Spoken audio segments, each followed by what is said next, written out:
Shaw had a plan, oh grand and true, to bring back a custom just for you, a dowry's charm to rekindle the fire. In a world where romance might expire, he'd gather gold with wit and flair, pledging his heart beyond compare. For in the shimmer of that old What's going on, y'all? Welcome in. We got all the folks in here today. The dowry. Man, I missed this song. So let's make it clear, a token of Love. that's sincere, building bridges heart to heart. So let me double check my Twitter and see if I'm actually streaming. So weird. It says I'm streaming on my... Oh, I am streaming on this. Okay. For some reason, Twitter changed the way they do live videos. It's weird. You can't even like them anymore. Dream was simple yet profound. Yo, Don DeMarco. Bonsoir, monsieur. Back around. I hope that my chat thing is working. I see you said Big Shaw. I don't see it in the YouTube, but pleasure to have you. Here, I'll do a test. Let's make it clear. I might have to reload this. Well, that's concerning. Yo, Klaus, welcome in, man. Oh, I gotta reload my studio app. That's the problem. Sorry, guys, technical difficulties. Get rid of that.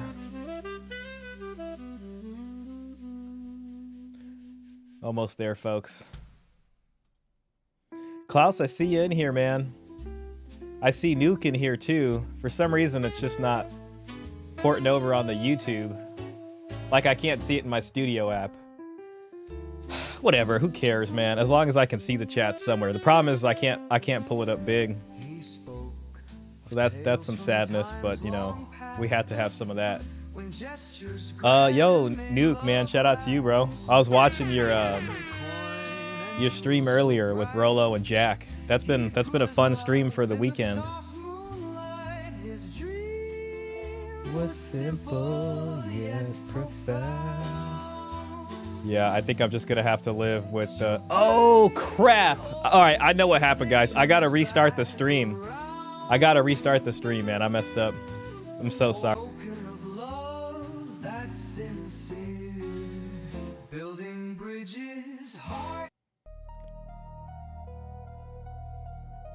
Okay.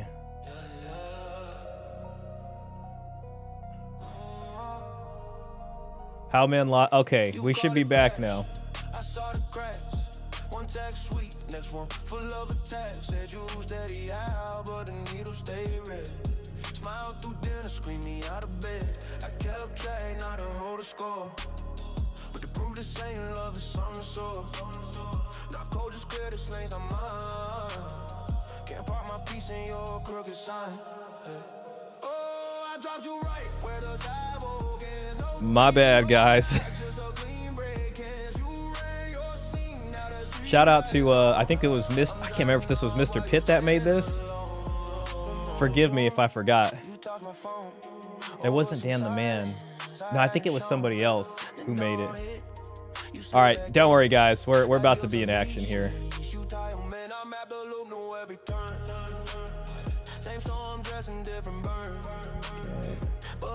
I had the wrong stream set up on the restream, so it caused this huge issue. My bad, guys. All right, see, now I got you guys in here. All right, goated setup. Thank you so much, man. Drop that beat. Good evening, Klaus. Thank God we finally got a real stream going now that you're here. All right, we're good, man. I apologize.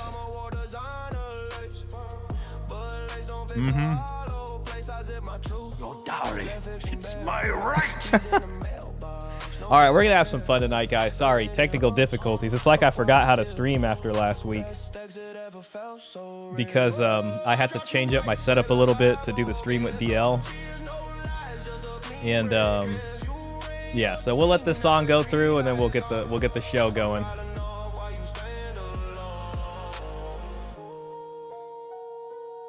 Yeah, I was saying I think Twitter changed the way they do live streams because you can't like and repost people's live streams now, which is kind of sad. But I hope whatever they're doing is good. Man, this song is so good right here.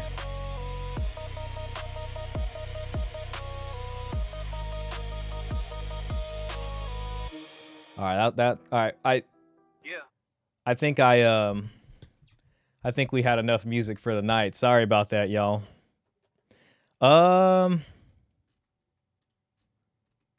Let's see. Oikophobic, I see in there.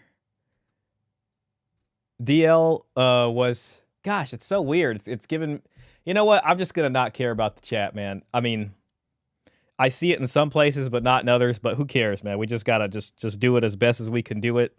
It's not a big deal, and that's just the way it's got to go. So, DL was talking about you and Dowry earlier. Man, I got to go back and watch that. I saw he did a stream with somebody, and I did listen to like the tail end of it, and I thought it was pretty good. I liked the guy he was chatting with. They were having a fun discussion.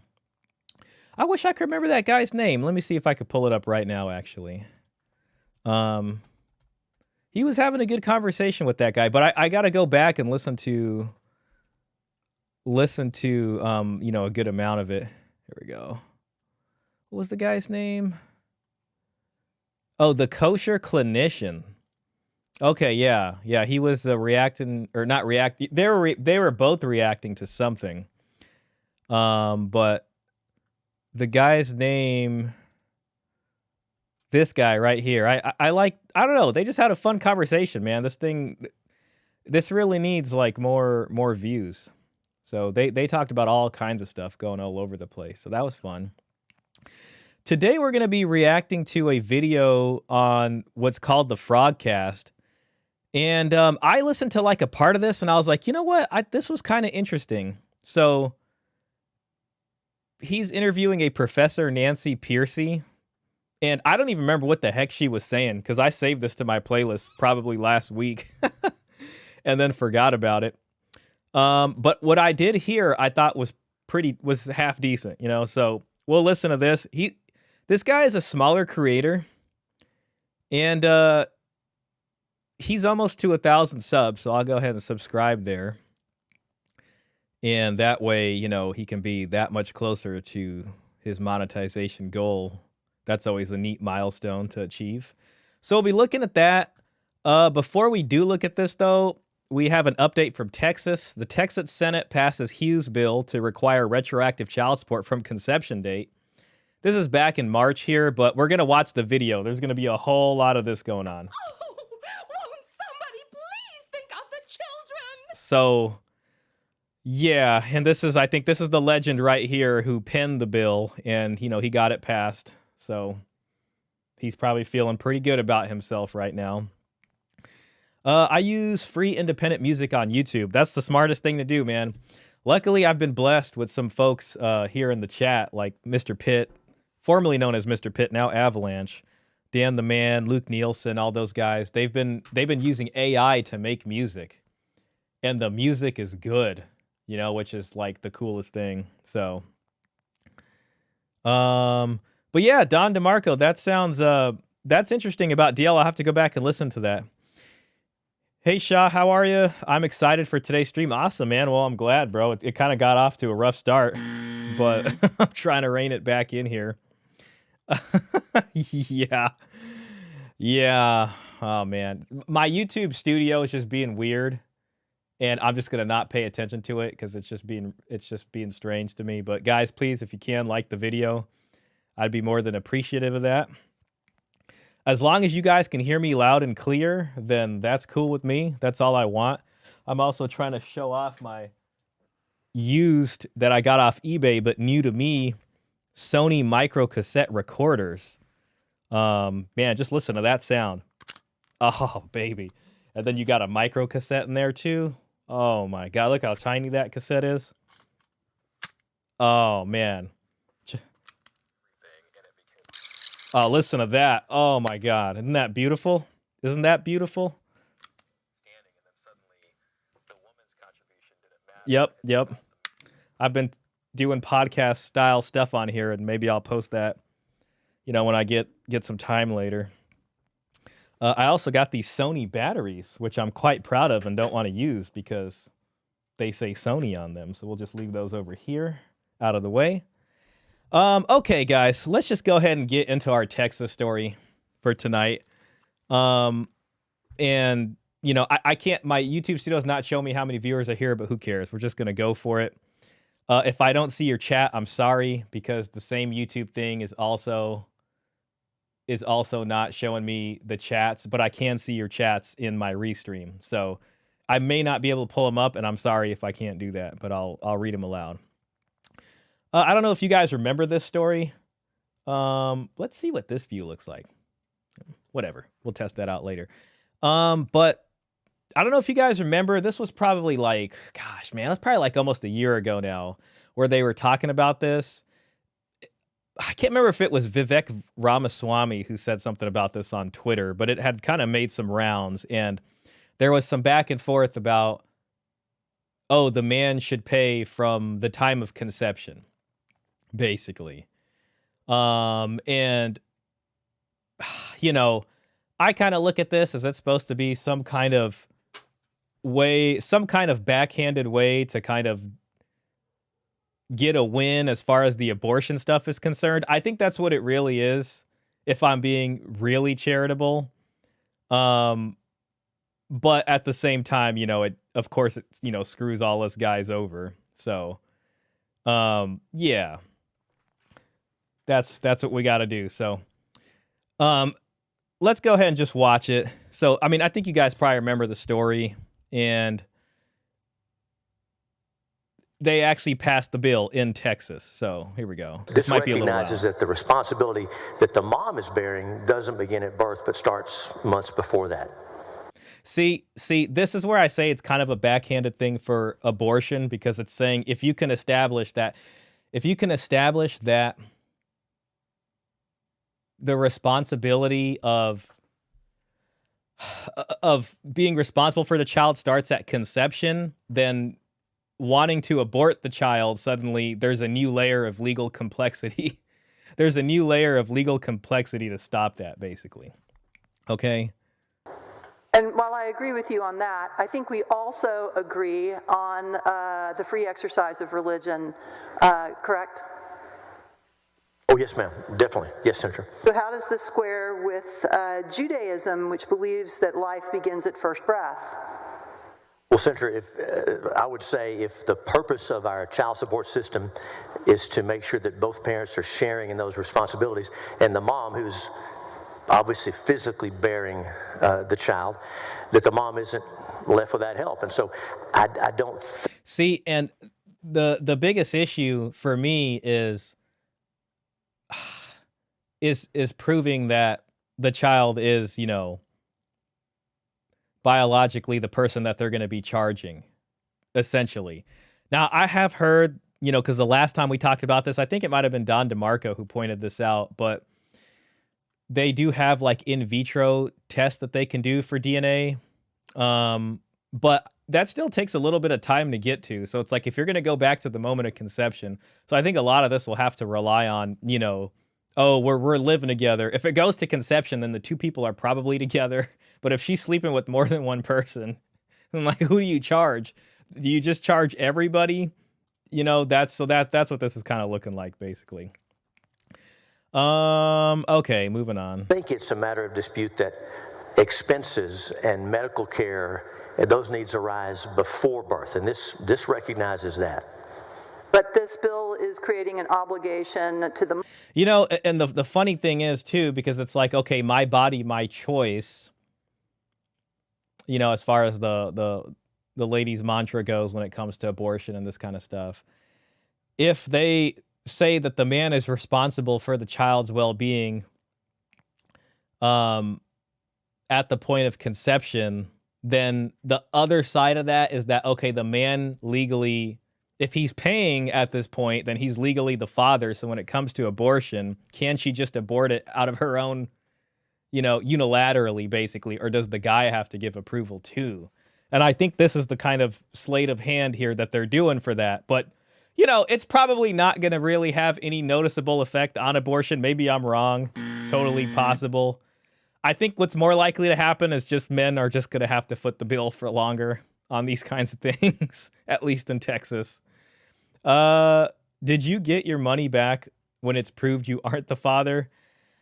You know, they will say, yeah, you could probably go fight for it back, but it's just not even going to be worth the time. And then they probably will refuse to enforce it, which will be the even sadder part of the whole thing. You know what I mean? So, of course, they're going to go ahead and do that.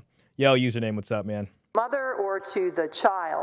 I don't think it's a... Man, I mean, it's a nice suit. He's dressed very nicely. But doesn't he also kind of look like and sound like he's trying to sell your city a monorail? Matter of dispute that expenses and medical care, those needs arise before birth, and this recognizes that. But this bill is creating an obligation to the mother or to the child? It's creating an obligation for the father to pay. This lady seems to be a little confused about what's actually going on here.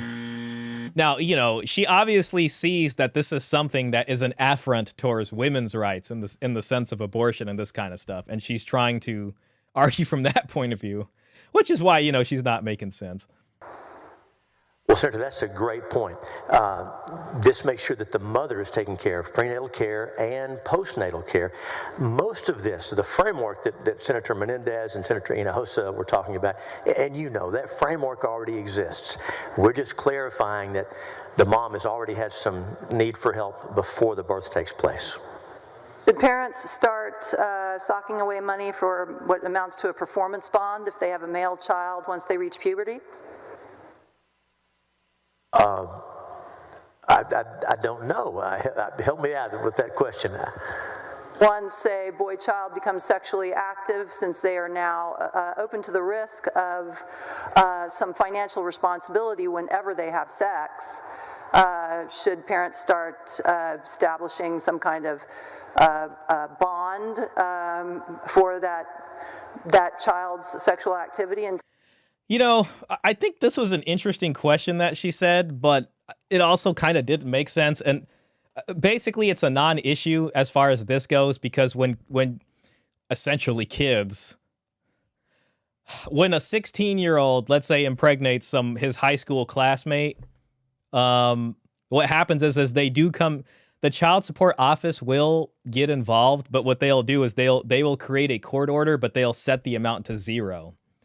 So the amount will be set to zero until that 16-year-old becomes 18. And then once they become 18, then they'll take that order and modify it. So she's trying to make this argument about like, well, what if, you know, this kid who's not an adult is involved in those activities? Should we have a bond for that? She's trying to insinuate they would charge the child, but they're not going to charge this. And by child, I mean the 16-year-old. They're not going to charge the 16-year-old because it would be a zero order. So yeah, you wouldn't need the bail bond, because as soon as the kid turns 18 and becomes an adult, then they're going to modify the order. Sorry if that was too much child support jargon, guys. Probably the cost for fighting to get the money back is more than you get back. That's exactly what it's going to be. Yeah, so it's just going to be more trouble than it's worth while you're still paying child support, by the way. Now, listen, actually, if you are paying child support, they can probably try to give you a credit for that. But, oh no, actually, I'm wrong, because it would have been proven you're not the father. So then, yeah, you wouldn't be paying and you would just be owed the money. Yeah, but you're right, Klaus. It's just going to be more trouble than it's worth. It's an okay suit. I got some tight suits.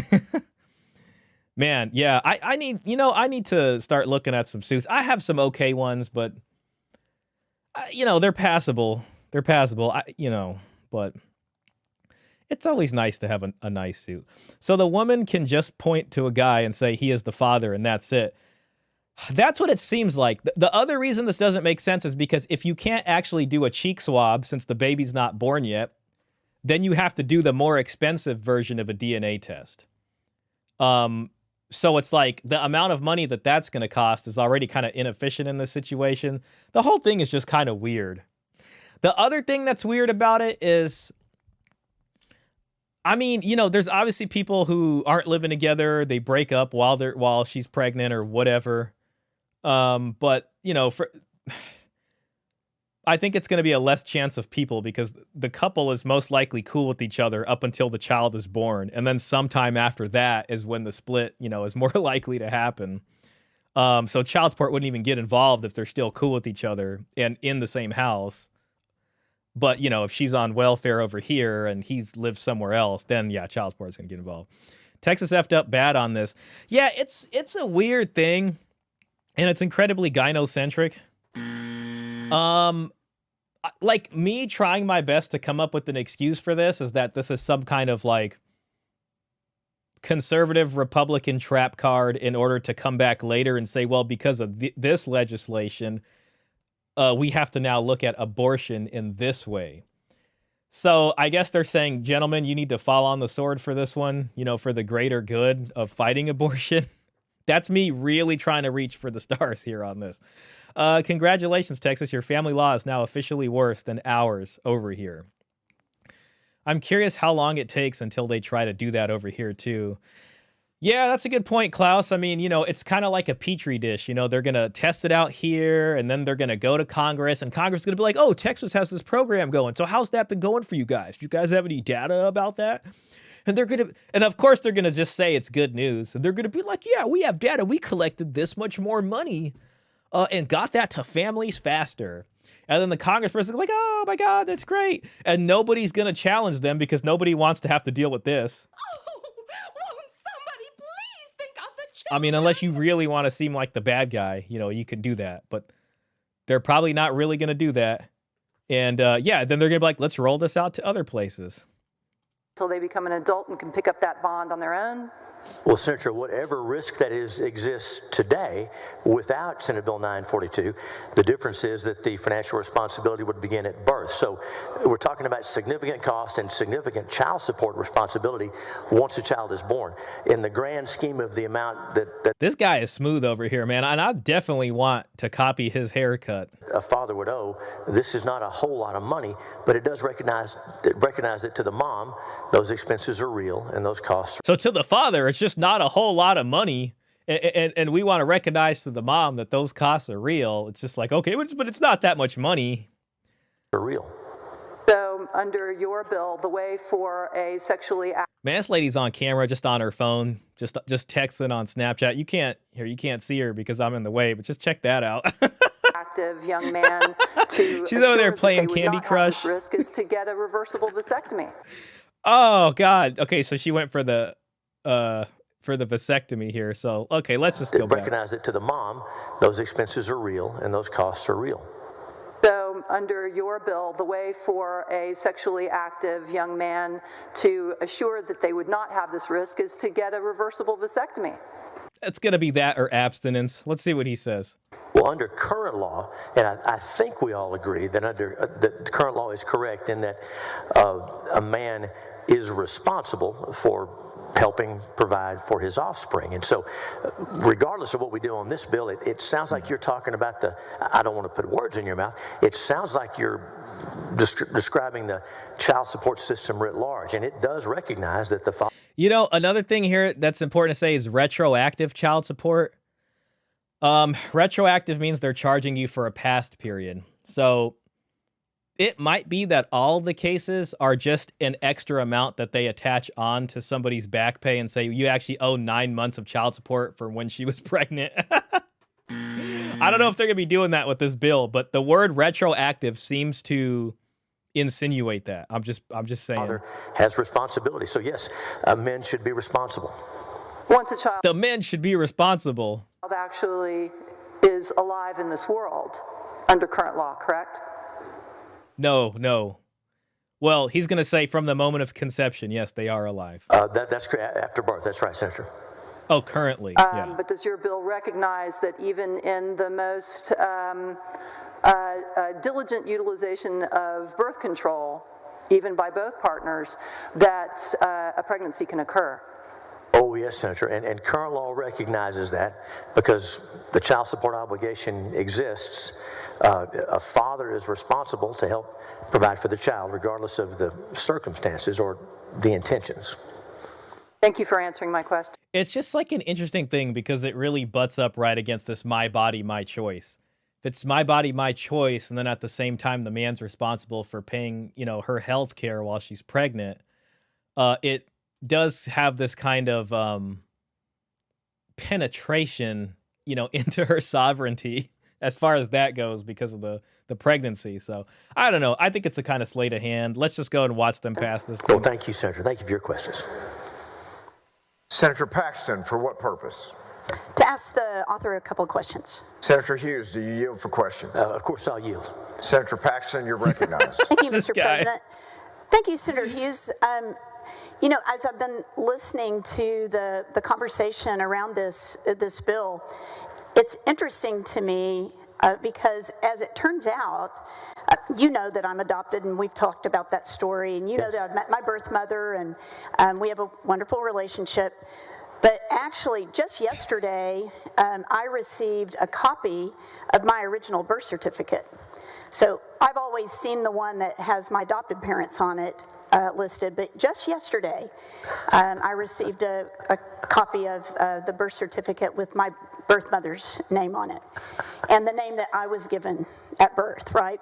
Wow. So this is really it's just interesting timing for me as I'm thinking about this because, I'm thinking about her, and of course, a woman would have a choice whether she pursues that help financially or not.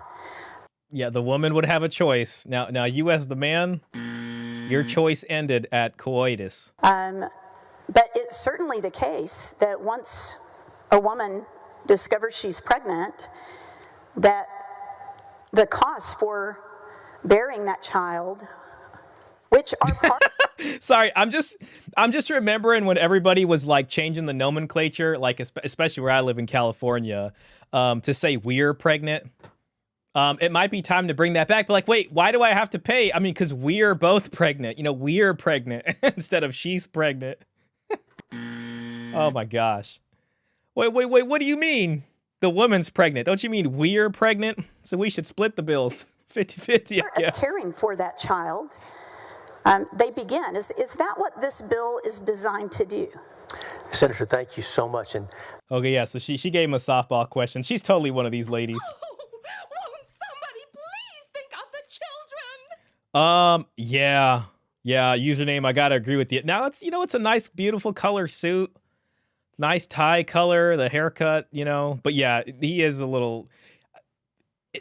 There is a bit of sleaziness here, I'm sorry to say. He seems like a respectable gentleman, but there's something very slick about this guy, and I don't like it. I think getting a vasectomy is an incredibly cuck thing to do. Makes you less of a man, in my honest opinion. Yeah, that is... I mean, you'd really have to be in a certain situation to say, okay, maybe it's time to do this. But yeah, it feels pretty, thinking about it, this, I don't know, man, what's a rattlesnake without its venom? I hope most of us have heard your story and that beautiful story of a mom, a birth mother who at the time didn't know if she was able to care for this precious child, so put you up for adoption into a wonderful home, and how you got to have a relationship with both of those mothers over the years, and it's a beautiful story. Situations like that. Many folks on this floor, many folks listening, were born to traditional two-parent homes that Ecclesiastically didn't have any economic hardship. Some of us were born to single moms who had a hard time. And for all of those cases, yes, Senator, you're right. That mom, that precious mom, she needs help, and that responsibility should be there. You're right. That mom, that precious mom, you are absolutely right. So in my birth mother's situation, she was a college student, and she had a family that came around her and supported her in that pregnancy, and sounds like they didn't really support her keeping it unless she didn't want to. Helping arrange for the adoption and everything, and they didn't seek anything after that. But there are many women who that is a burden, and the cost of it is a burden. Socialism for the ladies and pull yourself up by the bootstraps for the men. We had 4 children, and I remember us thinking about, we had insurance that was all in place with the first 2. My precious. But we actually chose to have our last 2 with a midwife. And some of that was because... All right, we get it. You're a baller now. You're doing well. You can afford the midwife. You don't gotta stunt on us that hard now. Come on. Because of the timing of things and the way our insurance was at the time, but part of it was because of the experience that we wanted to have. But we decided that, as a mom and a dad, we were both responsible for that, and it's not free. And I appreciate the help that this is for women who didn't conceive alone, but yeah, I mean, she certainly chose to conceive with somebody in a non-ecclesiastic way. You know what I mean? And well, okay. Once the child is born, the father is going to, under current law, have a responsibility. But that responsibility, those costs don't begin at birth. They begin before. And I appreciate the help that this is for women everywhere. Thank you. Oh, gosh, this is beautiful. Folks, I just want you to see your politicians. Thank you, Senator. Thank you so much. Thank you. All right. Well, yeah, then they voted in, and everybody... Second reading, Senate Bill 942. The Secretary will read the caption. Senate Bill 942, relating to a court order for retroactive child support, including for retroactive child support beginning on the date of the child's conception. Senator Hughes, you're recognized for a motion. Thank you, Mr. President. I move passage to engrossment. Senator Hughes moves passage to engrossment. The Secretary will call the roll. Alvarado, Betancourt, Birdwell, Blanco, Campbell, Cook, Creighton, Eckhart, Flores, Gutierrez, Hagenbu, Hall, Hancock. There being 27 ayes and 4 nays, the bill is passed to engrossment. Okay, I don't know what engrossment is, but it says Texas Senate passes it. So I got to look up the word engrossment, but I'm reading this as it passed. So this was March of last year, by the way. That's when it was last updated. But I just caught wind of this today. Okay, everything seems to be working. Shout out to the 17 folks watching and the 10 likes that we got. Oh my God, thank you so much. I can't believe no one's asking about paternity fraud, or are they mandating that in vitro DNA testing with this bill? Yeah, part of me actually wants to read the bill to see if it discusses that at all. If it's just retroactive, then it sounds like it's something they would charge for after they establish who the father is. And not while she's pregnant. So it sounds like, this is my guess, but it sounds like you wouldn't pay anything while she's pregnant, but later on, once you're, on the judgment as owing the money, they're going to say, by the way, you're starting out with 9 months in arrears, or however long the pregnancy was. Engrossment, pause. Yeah. Engrossment sounds like, I don't know, reminds me of a sound effect. I do like beef, though. When I think about it, it won't change a lot, but the price tag.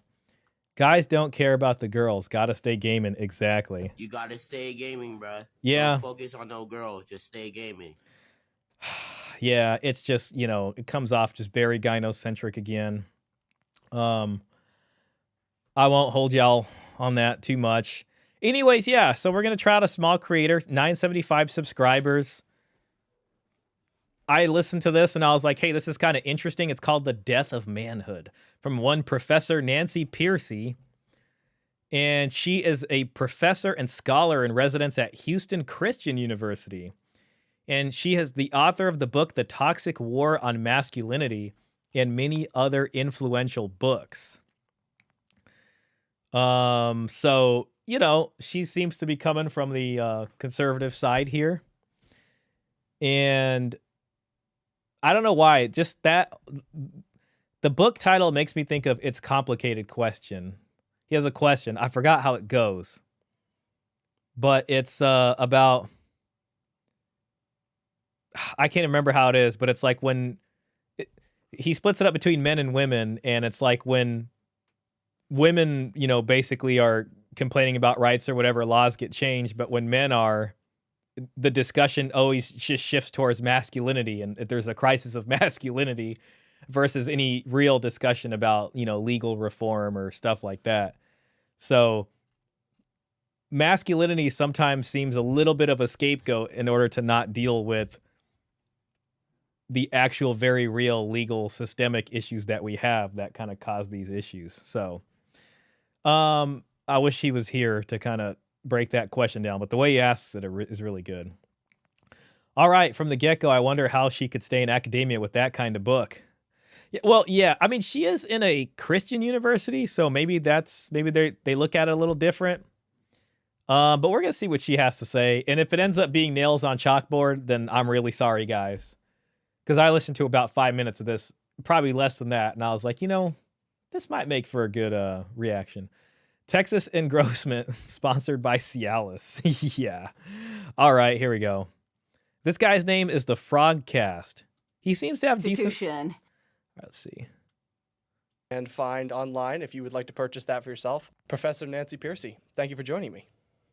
I don't know. He's got good presentation, man. I mean, you know, his channel will probably go places. So let's see. Jackson Krepuchets. Krepuchets. Sounds like a kind of thin, sweet waffle. Krepuchet. Having me. I appreciate it. Yeah, an absolute pleasure. So you have recently here in the past couple years, written a book called The Toxic War on Masculinity, which you can find online if you would like to purchase that for yourself. I highly recommend it. I read it a little bit ago and very much enjoyed it. But the first question I want to ask about that topic is around the nature of the war and the origin of the war. Is the toxic war on masculinity a result of a toxic war on femininity that happened before? Oh, I don't think I would put it that way. The toxic war on masculinity has a much deeper history than most people think. I mean, when I first started, I assumed it would be second wave feminism, 1960s. Right. And what I found is that it actually started with the Industrial Revolution. Because before that, men worked with... You know, for some reason, I'm imagining a male space interviewing this woman. I can kind of see that happening. Their families, you know, with their wives and children all day on the family. Because before that, it actually started with the Industrial Revolution. I think this might have been why I decided to actually save this as a reaction. Because I'm like, okay, we're going pretty far back. Because before that, men worked with their families, you know, with their wives and children all day on the family farm, the family industry, the family business. Your dowry, it's my right. That's the kind of business we're concerned with over here. And so the social expectation on men was much more oriented toward their caretaking role. How's this for a social expectation? Which one of these broads has the richest father? Yeah. Responsibility for their family. And how's this for responsibility of the family? What's the dowry situation? Exactly. Let's get down to brass tacks here. I'm sorry, guys. I got a feeling I'm going to torture you guys with those sound effects today. After the Industrial Revolution, well, what that did was it took work out of the home into factories and offices, and men had to follow their work. And for the first time in American history, they were not working with their family members, people they loved and had a moral bond with. Not to be confused with romantic love. We're talking about a familial love. I hope that's what she means, by the way. I hope that's what she means. Hey, gamer. Gamers are always welcome here. You gotta stay gaming, bruh. Don't focus on no girl. Just stay gaming. Have you seen Janice Fiamengo and her series with Studio Brule? The Fiamengo File 2.0. I haven't, but I've certainly heard of her, and I'd be willing to check that out. Let's get down to brass tacks. Yeah, exactly. Instead, they were working as individuals in competition with other men. Now, that's a very different work environment. And that's when we first start to see the literature change.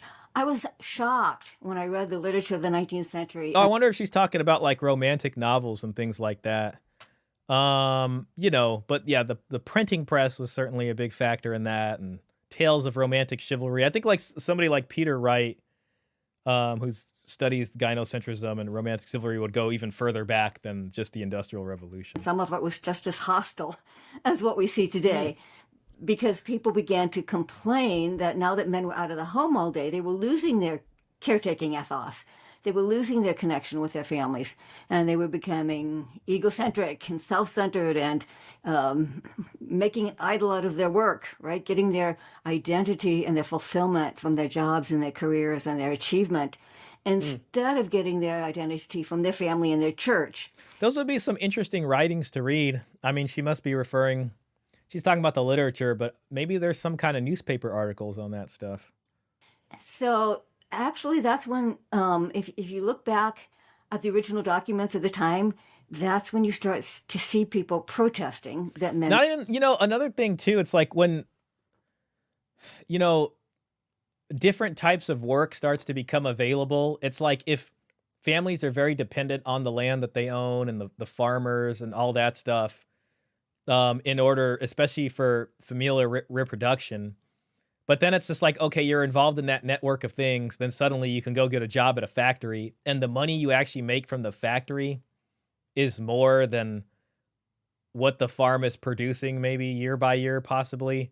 And then you're just like, well, I can go do this, and then I can buy my own plot of land over here. And I'm not as dependent on what my parents say or what the rest of the family says. And then, it starts to change the consciousness of the culture and the psyche and all these kinds of things. So a lot of things rolled up into one, especially when you look at that period, how many things changed. The Industrial Revolution occurred in Britain during the late 1700s and also coincided with the French Revolution and the Romantic movement in literature. Yes, absolutely. Yeah, I mean, and this comes with an idea of individualism and,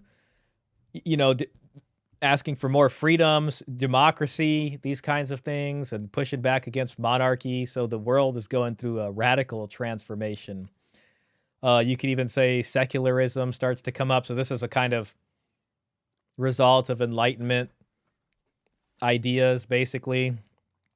And it's all wrapped up into one, and things are changing. And you can even say humans are hitting a new level of consciousness. There's all this extra space in the mind to explore that really wasn't there before, or if it was there, it was hard to explore it because the pressures of life were a lot greater. So all this stuff is wrapped up into each other, which is, fascinating. It's a lot to disentangle. We're changing. So it's much more deeply rooted than most of us realize. Yeah, I think the average person kind of thinks, as you were saying, second wave feminism, the kind of earlier first and third wave feminism as well. And then like just recently, it feels like there's been an uptick in culture as far as the kind of vitriol towards men is concerned. But as far as the Industrial Revolution, it wasn't all bad, because we did get some great things out of the Industrial Revolution, like the ability to mass produce goods and services that really do help people is a result of the Industrial Revolution. So how do you... Well, yeah, and more wealth generation, you can say. And that's also another impetus for getting women to work in the factories, right? Because the work is different, or the work could be broken down into different ways. And getting women in there then increases the industrial power of a nation. It increases like the labor force right away. You know what I mean? I used to have this coworker, God bless the man. And he would always talk about how breakfast was a scam, basically, or it was just designed to, the concept of breakfast was designed to get everybody to work by a certain time. And it came about because of these changes, and it's not real, but it's just like this big scam that they're all running. It was just kind of, I haven't heard that in years, but it was funny. Balance those two and what should have been their way of integrating men into a different work environment? Yeah, of course, the Industrial Revolution eliminated poverty, better than anything else. There you go, more money. But I would have loved to see people shape the workplace around the family needs. In other words, let me bring it up to our own day. During the pandemic, a lot of men ended up working from home, or part-time or hybrid, remote work. And many of them discovered they actually liked being with their family more. In fact, Harvard University did a study. This is not in my book because it was more recent, but they did a study, and the conclusion was, during the pandemic, 68% of fathers said they got closer to their children, and they don't want to lose that. Yeah. So I would have liked to see, and I think we still can. We can work with the workplace, the scheduling, flexible hours, flexible place, working hybrid from home. I think we could do a lot more flexibility to allow both parents, because mothers are working now too, to allow both parents to be more involved with their families. And the families would benefit. I think mothers and fathers would benefit as well. I think that's something that can work for jobs that are remote, but then, obviously society has a ton of jobs that are, well, not easily done remote, if you know what I mean. So, can that extend to everybody? Probably not really. Mad Villainy says breakfast is a scam. At least the breakfast pushed by W.K. Kellogg. I heard some weird things about that guy. He was a very strange man. He had some very interesting ideas about auto stimulation and how that was bad, and about how his breakfast cereal, I guess, was going to stop that.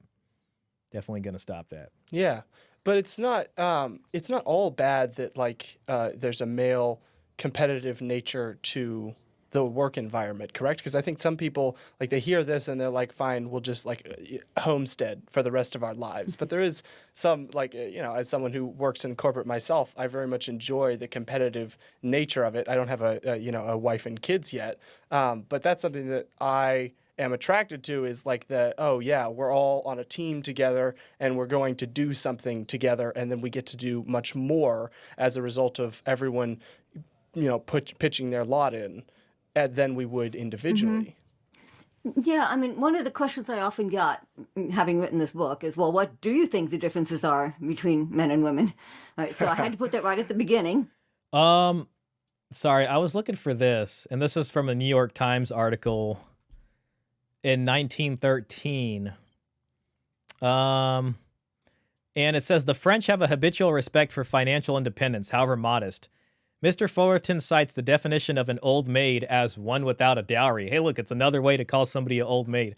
And the absence of a dowry was a source of the amiable but distinct disrespect felt toward the unmarried. Under the new order, the new order is, this new industrial world that we live in where women are going to go work, right? That's what this whole article is about, basically. Starting from here, the passing of the old maid, okay? And they're talking about that, because basically women are starting to join the work. You know what? Screw this. We're going to read the whole article because I want to. All right. So the 25 people here, there's going to be a lot of text here for about 7 minutes, maybe less. Let's just read the whole thing. The part I am trying to draw your attention to is how they acknowledged, basically, at the end, the change is fraught with many possibilities, which some economists regard with apprehension. But in a general way, since it increases the industrial energy of the nation, it would seem to be likely in the long run to be advantageous. Now, if this guy can come into the future 100 years and see where we are, especially as far as fertility and all that goes, I wonder what he would say. So that's part of the fun there. Okay, this is the New York Times, folks. We all know about the New York Times. Wednesday, April 23rd, 1913, page 10. And this is called The Passing of the Old Maid. Okay. It seemes that there are no longer vieilles filles in France. There are unmarried women in plenty, in too great plenty, indeed, for the peace of mind of the statesmen who are trying to keep the army near the German scale, but unmarried women are no longer old maids. And no discredit or necessary discomfort, socially or otherwise, attaches to their celibate state. This is the view unqualifiedly set forth by William Morton Fullerton. In the current number of the century, it is a momentous change. He does not clearly indicate what has caused it, but he has no doubt that it has occurred. Okay, so they're talking about we got a lot of unmarried women. This is a 1913, people. So, I mean, it sounds almost like a conversation we're having today. And he's talking about why is this? Why do we have a bunch of unmarried women here in 1913? Doubtless much is due to the better schooling which girls have sought and obtained within the past 40 years. Okay, this is industrialization. And still more to the use they have made of their schooling in earning a living. Okay? Not only have the means of instruction been greatly extended since the war with Germany, but instruction has largely been taken out of the hands of the church. Okay, so it's been taken out of the hands of the church and it's now in the schools, right? The state schools, secular, from the church. The schools have been rigorously laicized. I think, I want to relate that word to laity, but let's look it up so I'm not sitting here just making stuff up to y'all. Laicized refers to the process where a Catholic cleric, priest, deacon, or bishop is removed from the clerical state and returned to lay status, often termed defrocking. While they retain the indelible sacramental character of ordination, they lose the right to exercise ministry, wear clerical attire, or receive church financial support. So this is being used in a context of saying the schools have been rigorously laicized because there's kind of a handover from the church here being in charge of the education in some way to basically getting rid of that. And the way I see it, kind of becoming more secular. Whatever the good or ill of this process, it has gradually tended to change the ideal of life inculcated in the minds of 2 generations of girls. Okay, so that was 2 generations of girls. So what are we at now? Like 1, 2, 3, 4, 5, 6, maybe? Now we're 6 generations in? Okay. 1913 girl boss chicks. Yeah, exactly. And especially to stimulate self-reliance and the independent use of the faculties. Meanwhile, the opportunities for earning have greatly increased and they have been eagerly seized. Mr. Fullerton points out that since 1866, the eve of the Great War, by the way, this is written 1 year before World War I. I believe World War I started in 1914, but I can't remember. You know what? I'm going to look that up, lest I make a fool of myself. World War I dates. Yeah, July 28, 1914 to November 11, 1918. So this is written in 1913. That part in here where they're talking about like keeping up, these are the French basically talking about keeping up their birth rate to be closer to that of the Germans.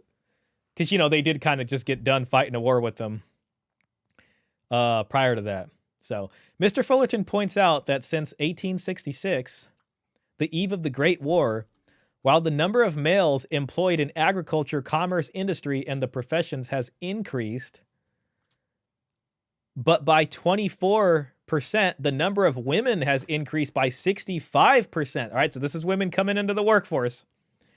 In agriculture and fisheries, the women have increased 77%. The men only 3%. In industry, the rates are 56% and 100%. Okay? It does not appear from Mr. Fullerton. It does not appear from Mr. Fullerton, from Mr. Fullerton's figures that the proportion of unmarried women has notably increased. The point he brings out very clearly is that the social position of the unmarried woman with the attitude of general opinion toward her has very markedly changed. It is not surprising. The French have a habitual respect for financial independence, however modest. Mr. Fullerton cites the definition of an old maid as one without a dowry. Your dowry, it's my right. And the absence of a dowry was a source of the amiable but distinct disrespect felt toward the unmarried, okay? Under the new order, there is rarely such lack.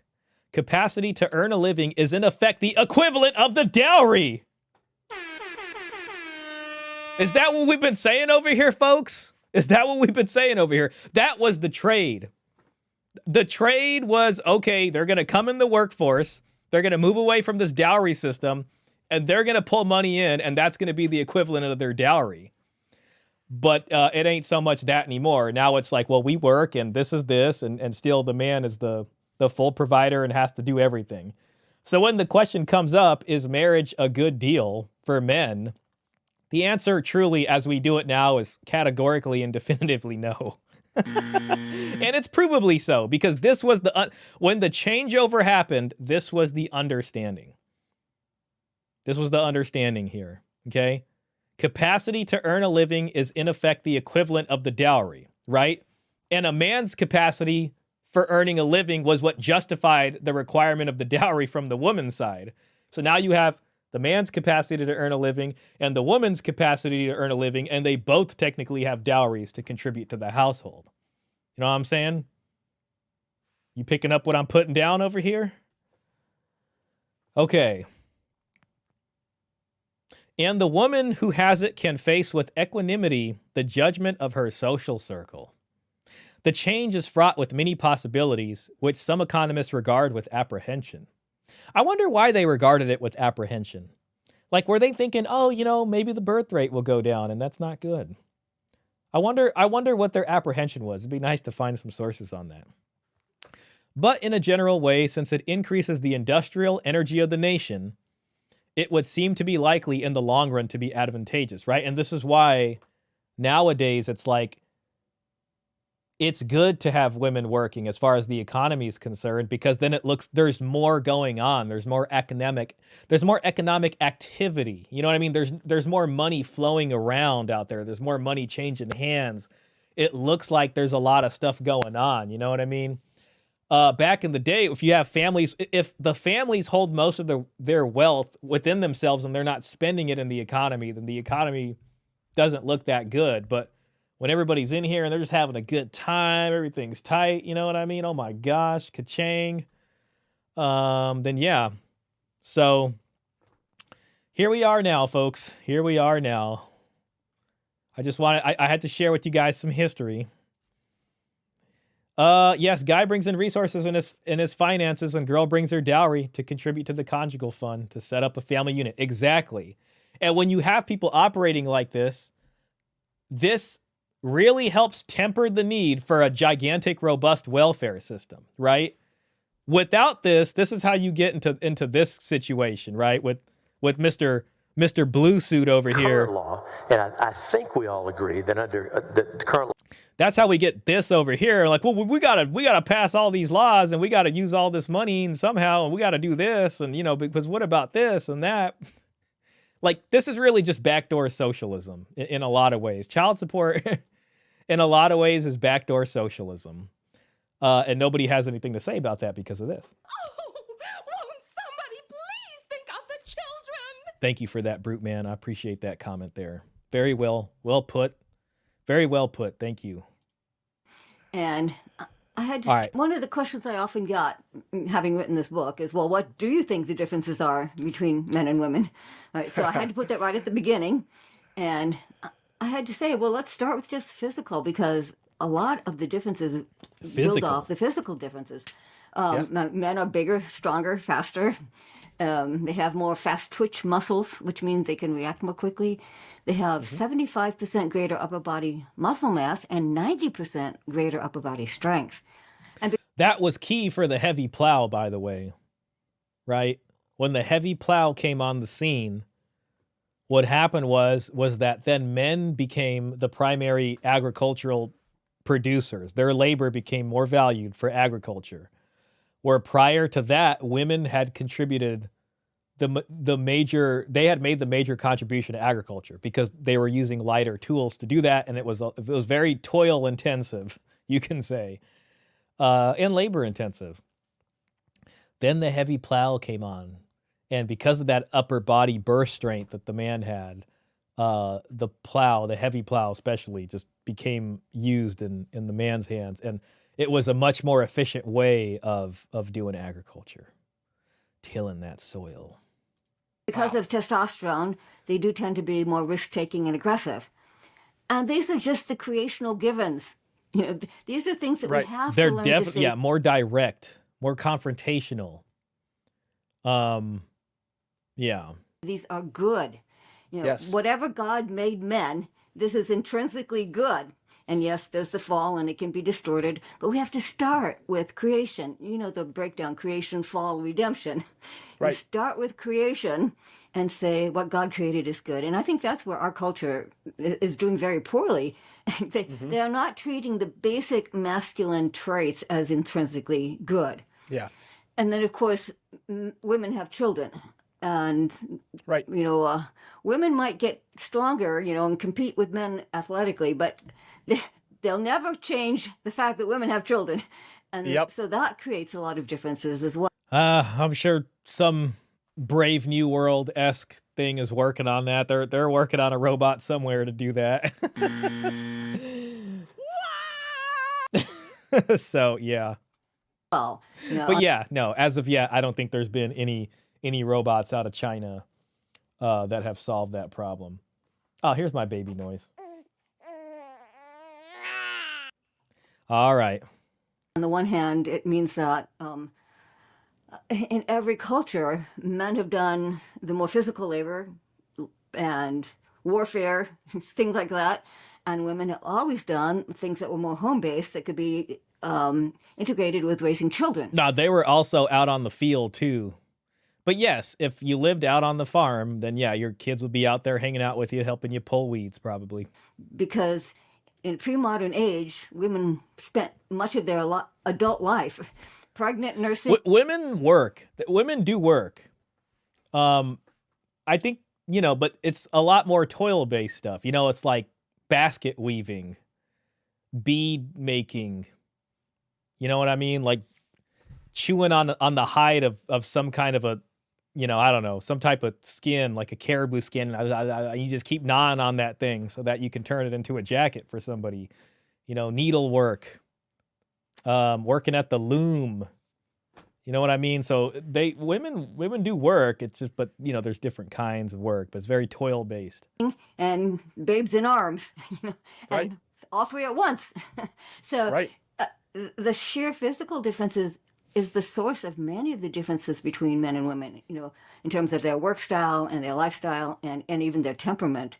Temperament, I love it. Jordan Peterson talks about this. Temperament's a good point too. And like women are very good at organizing things. And all that kind of stuff too. Like there's there is a lot of stuff that has applications to real work. He says, taking care of an infant changes your character because the infant's needs are non-negotiable. But if a baby cries, you don't reason with them, you don't scold them, you don't tell them, wait, I gotta finish this first. You have to drop whatever you're doing and meet the baby's needs. And he's talked about how just that changes parents, but especially mothers, because they're the ones mostly involved with infant care. It changes their character. And so we have to look at these little basics and say, this is how God made us. This is good. Right. And there's a story, there's a good after the Industrial Revolution, too. It's not like, there was the perfect ideal of Adam and Eve in the garden, and then now that we've got machines, it's like, oh, well, I guess we kind of abandoned that ideal. What is the right way for men and women to, their parts to harmonize and rhyme as they're trying to figure out their roles in the home and in the world? It's an interesting question from him. Looking at how they did it in the past probably isn't, it can give some clues, and that's even kind of what we do here. But we all have to accept the fact that we live in the world that has the kind of technology that it has now. And I always say, technology is the X factor. So that's been a big challenge is, okay, so where can these differences come into play given what we have now that kind of might even make a lot of the stuff null. But, in some ways, there is probably still some important part of that, but, that's the challenge. Bruteman says, before the Industrial Revolution and increased women's participation in the industrial economy, women used to base their work from home and sell their products in the local markets. Yep. Yeah, and there was a lot to do there, and especially in an agrarian-based kind of living. And, before you had probably industrial mass-produced clothing, right? People had to make their clothing and do all this kind of stuff. You had to make your own bed sheets at home, and there was all kinds of stuff you had to do.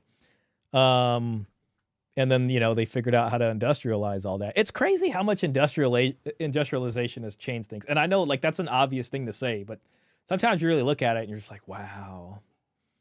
It's just amazing how different things are now. And you think about how people lived in the past. Light an oil lamp or something that night. Because for some reason you got up at 1 a.m. and stayed up for a couple hours. And read a book by candlelight or something. And then maybe had a little bit of oatmeal or something and then went back to sleep for a bit before you got up again to go out on the farm. Well, of course, some of this is individual. And because it's mostly anecdotal. I have lots of stories in my book about how, couples have, achieved a balance with... Yeah. 2/3 of women work at least part-time from home now. I was shocked when I read that. Most women, most of us have an education now and we want to use it. But seems like she's really banking on this remote work thing. We also want to be home with our children. And so the best middle ground there is to have some kind of part-time home-based work. And 2/3 of women do that, women home with children. And I talked a lot about men, too, in my book. I interviewed several couples. Men who did make sometimes difficult choices to pull back at work, to change work. If they had a very high-demand lawyer job, for example, they went into consulting, where they had more control over their schedule and could have more time with their kids. Or more flexible hours. I talked to a man who left work at 4 o'clock 3 days a week. Talking about the time with the kids and all this stuff, it seems like she's going from a baseline that the father was always around the kids. But when it comes to differences in men and women, I wonder what she would think about the roles or the ages of if kids need the different parent or if it always should be both parents. I think most people would say it should always be both parents for the duration of the child's childhood. Sometimes I think, well, maybe, in the spirit of the tender years doctrine, right, what they said is that when the child is younger, they really need mom.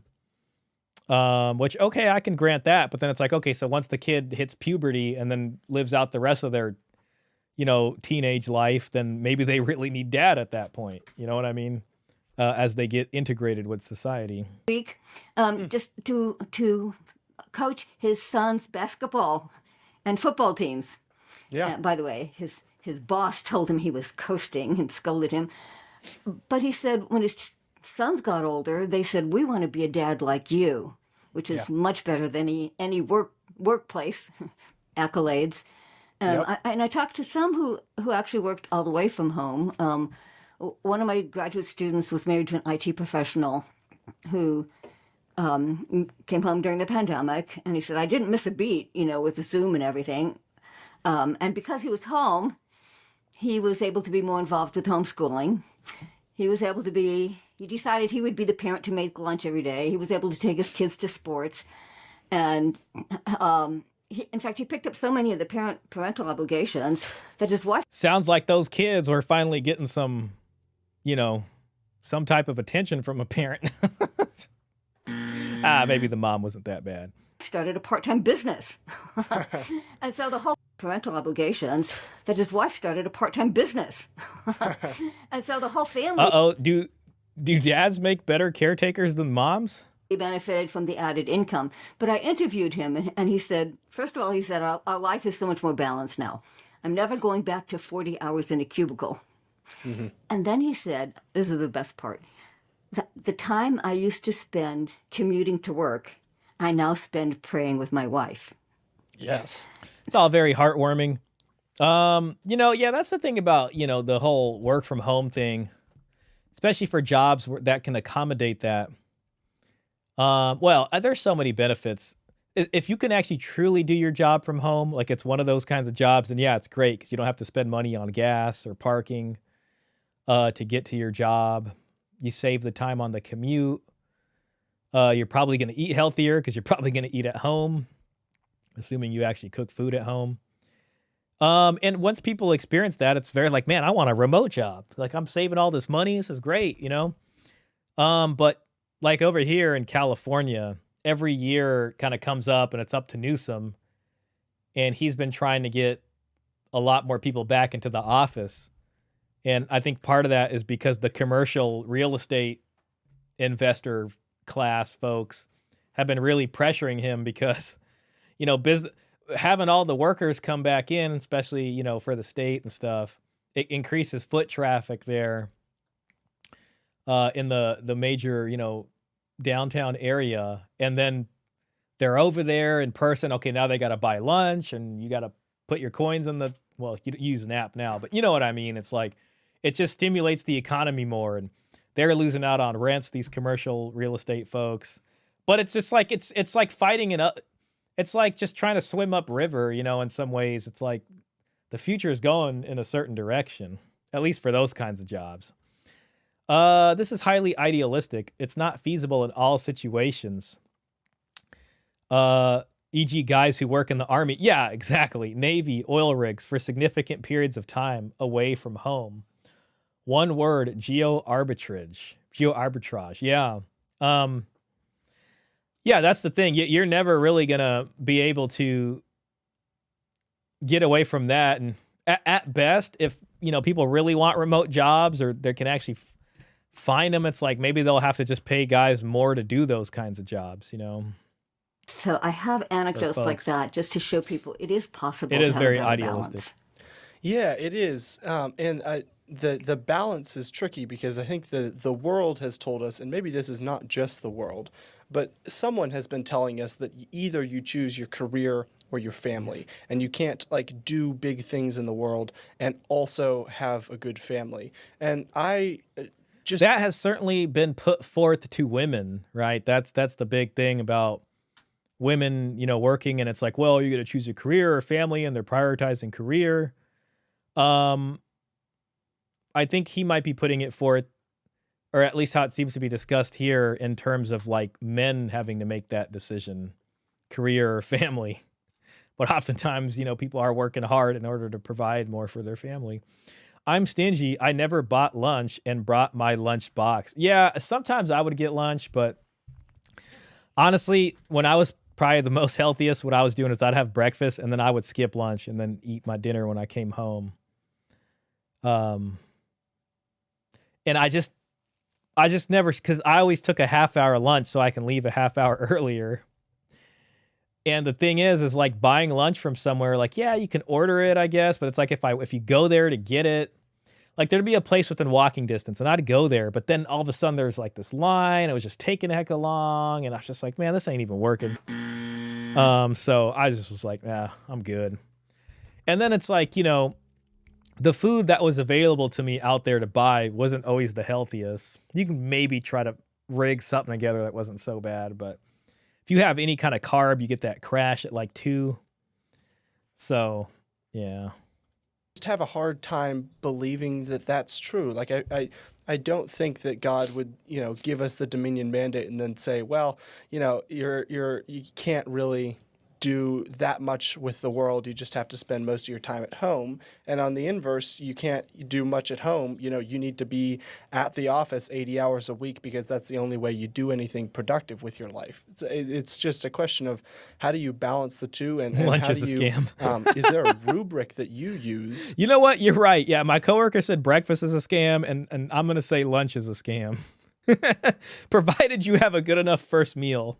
I mean, honestly, yeah, I can see how breakfast is a scam for the working class. You know, it was really to facilitate the 9 to 5 schedule, which we then got screwed on because it became the 8 to 5 schedule. You know what I mean? You got an hour lunch, but then you still had to be there. So now you got to be there so that's 1 hour less with your kids on top of the, whatever it was before. They screwed you that way. But yeah, if you're supposed to get up and then, maybe have breakfast at a nice brisk 8 a.m. and then, okay, we're going to read the newspaper for a second and then, meander on down to work here at about 9:15ish, maybe 10 on some days. Get them kids over to school, nice and easy. Yeah, then you really wouldn't need lunch. You just, you're good, and then head back home, have some dinner. Hey, Post Meal Man, it's good to see you, man. Hope you're doing okay. I haven't really seen much of your videos lately. Have you been posting? I got to check out your channel. I always watch them when you post them. Isn't AI supposed to take all the work from home jobs? Yeah, I mean, there's a whole other thing. And it's not even just AI. We also got those robots coming that are going to probably take some of the other menial labor jobs. And then once they combine the AI with the robots and you get the AI bots, it's going to be on another level. And have helped other people use for, hey, I'm prioritizing this too much or this too little, and here's why. Well, just in historical. Yeah, I mean, and I'm not trying to. Hopefully, I'm not butchering his question, but it's like if societies need to be competitive to survive in the world, especially with other societies that are also competitive, that means that individuals are probably encouraged and rewarded for being more competitive. So it's like, if you're all going to just, work from home and now you can be involved more in this and the kids homeschooling and all that, probably in some ways you can, but I mean, maybe she can make the case and say, well, yeah, but the work is so efficient that it is competitive. But if the work is that efficient and it leaves room for doing more, then people are just going to do more because they can profit from doing more in order to have that edge and competitiveness that you need to be like a strong society that can defend itself and possibly offend others for things that are probably resource important. You know what I mean? So it's kind of like getting into this human nature sort of discussion about like, well, as soon as everybody has this and it solves yesterday's problems, people are looking for new ways to exploit the new efficiencies created in order to have that competitive edge. You know what I mean? So it's like these guys that are supposed to be at home working, hanging out, aren't they supposed to be out there trying to get the competitive edge for society? Perspective helps us. Anytime we have a contrast, it can help us, have a critical distance from our own situation. We have to realize that through the most of human history, men and women have both worked at home, because there always was home business. And so what we're experiencing now is a total anomaly within human history. Yeah. Men were able to work at home, but remember, women too. Women were involved in household manufacture. They were making buttons and candles. And yeah, this is the needlework. These are the quilts, the basket weaving, carpets, bed sheets, all the stuff you're going to need in there, clothing, all kinds of cool things. Beadwork, maybe even some pottery in there, get some pottery going on. Yeah, all kinds of things. Sewing clothes from scratch and canning food and feeding chickens. And so women were very much involved in productive, economically productive work. Man, you know what the new TradCon cosplay needs to be? It's always getting the eggs in a basket. Like what the new TradCon meta needs to be some woman with just a needle and some thread and needling like a t-shirt together. And it would be obviously funny because it's such a waste of time because t-shirts are just produced so cheaply that you wouldn't need to spend that many hours sewing one. But, maybe they can say, well, it's 100% cotton or something, not polyester. And so it's helpful for us to realize at least that this is not how God created it.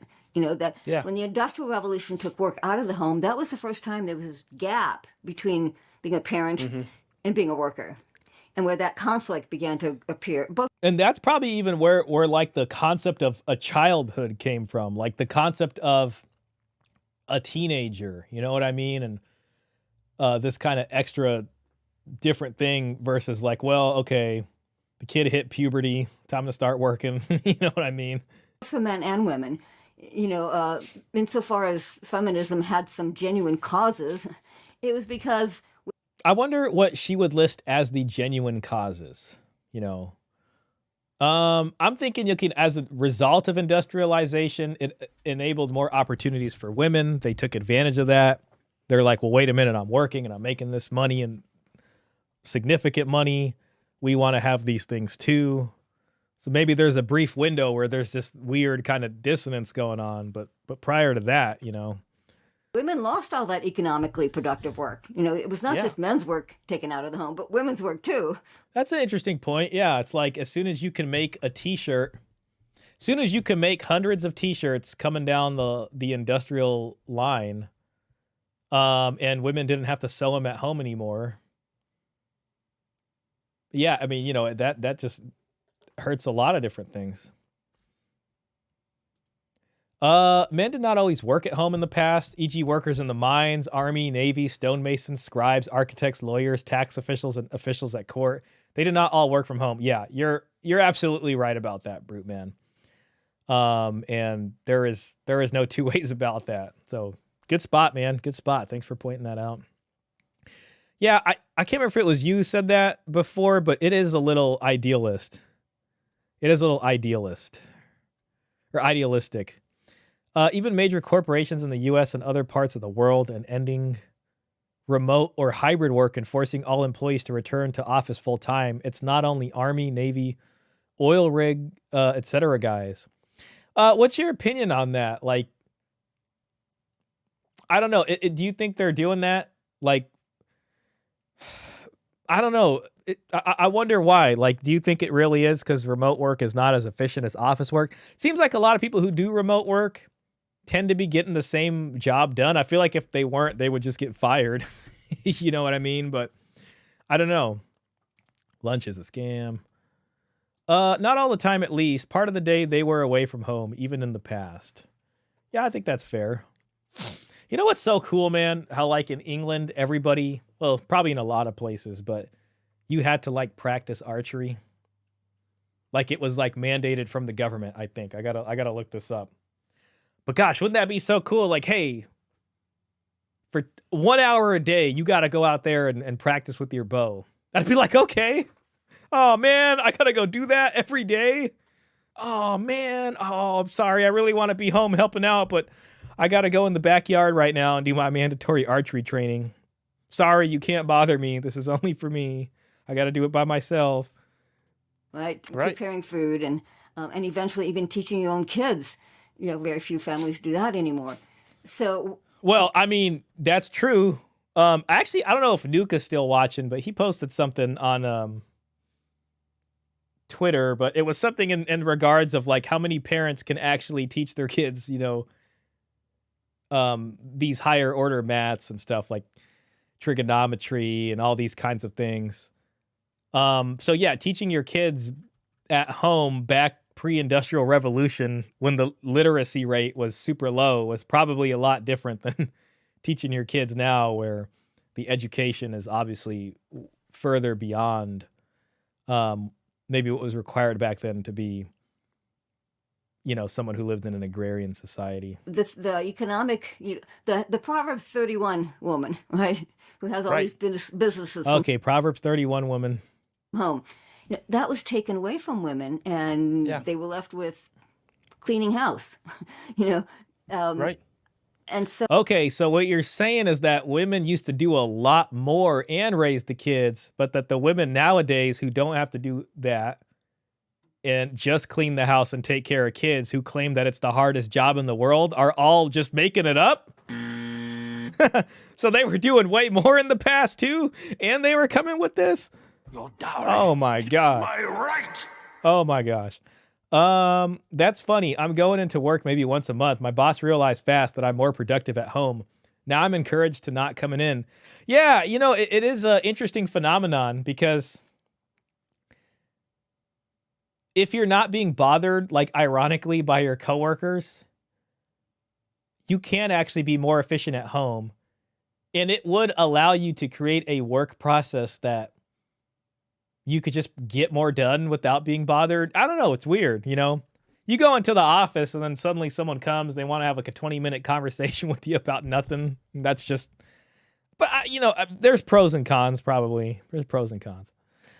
Jeremy. Shout out, Jeremy. So it was both men and women who were affected by this. It's just a physical split between work and home that we have, through most of human history, like millennia of human history, we didn't have to deal with. Well, yeah. And, instead of families having to have their own harvest at home, you got industrialized farms too, right? Because now they have machines and they can produce at a much larger rate than others. So it's like you can work and get your food, pay for your food instead of having to grow it and rely on your little individual harvest or chickens or whatever. And I don't know, people operate off of incentives, and it's like, okay, if I can do this and make more money, then I'm going to do that.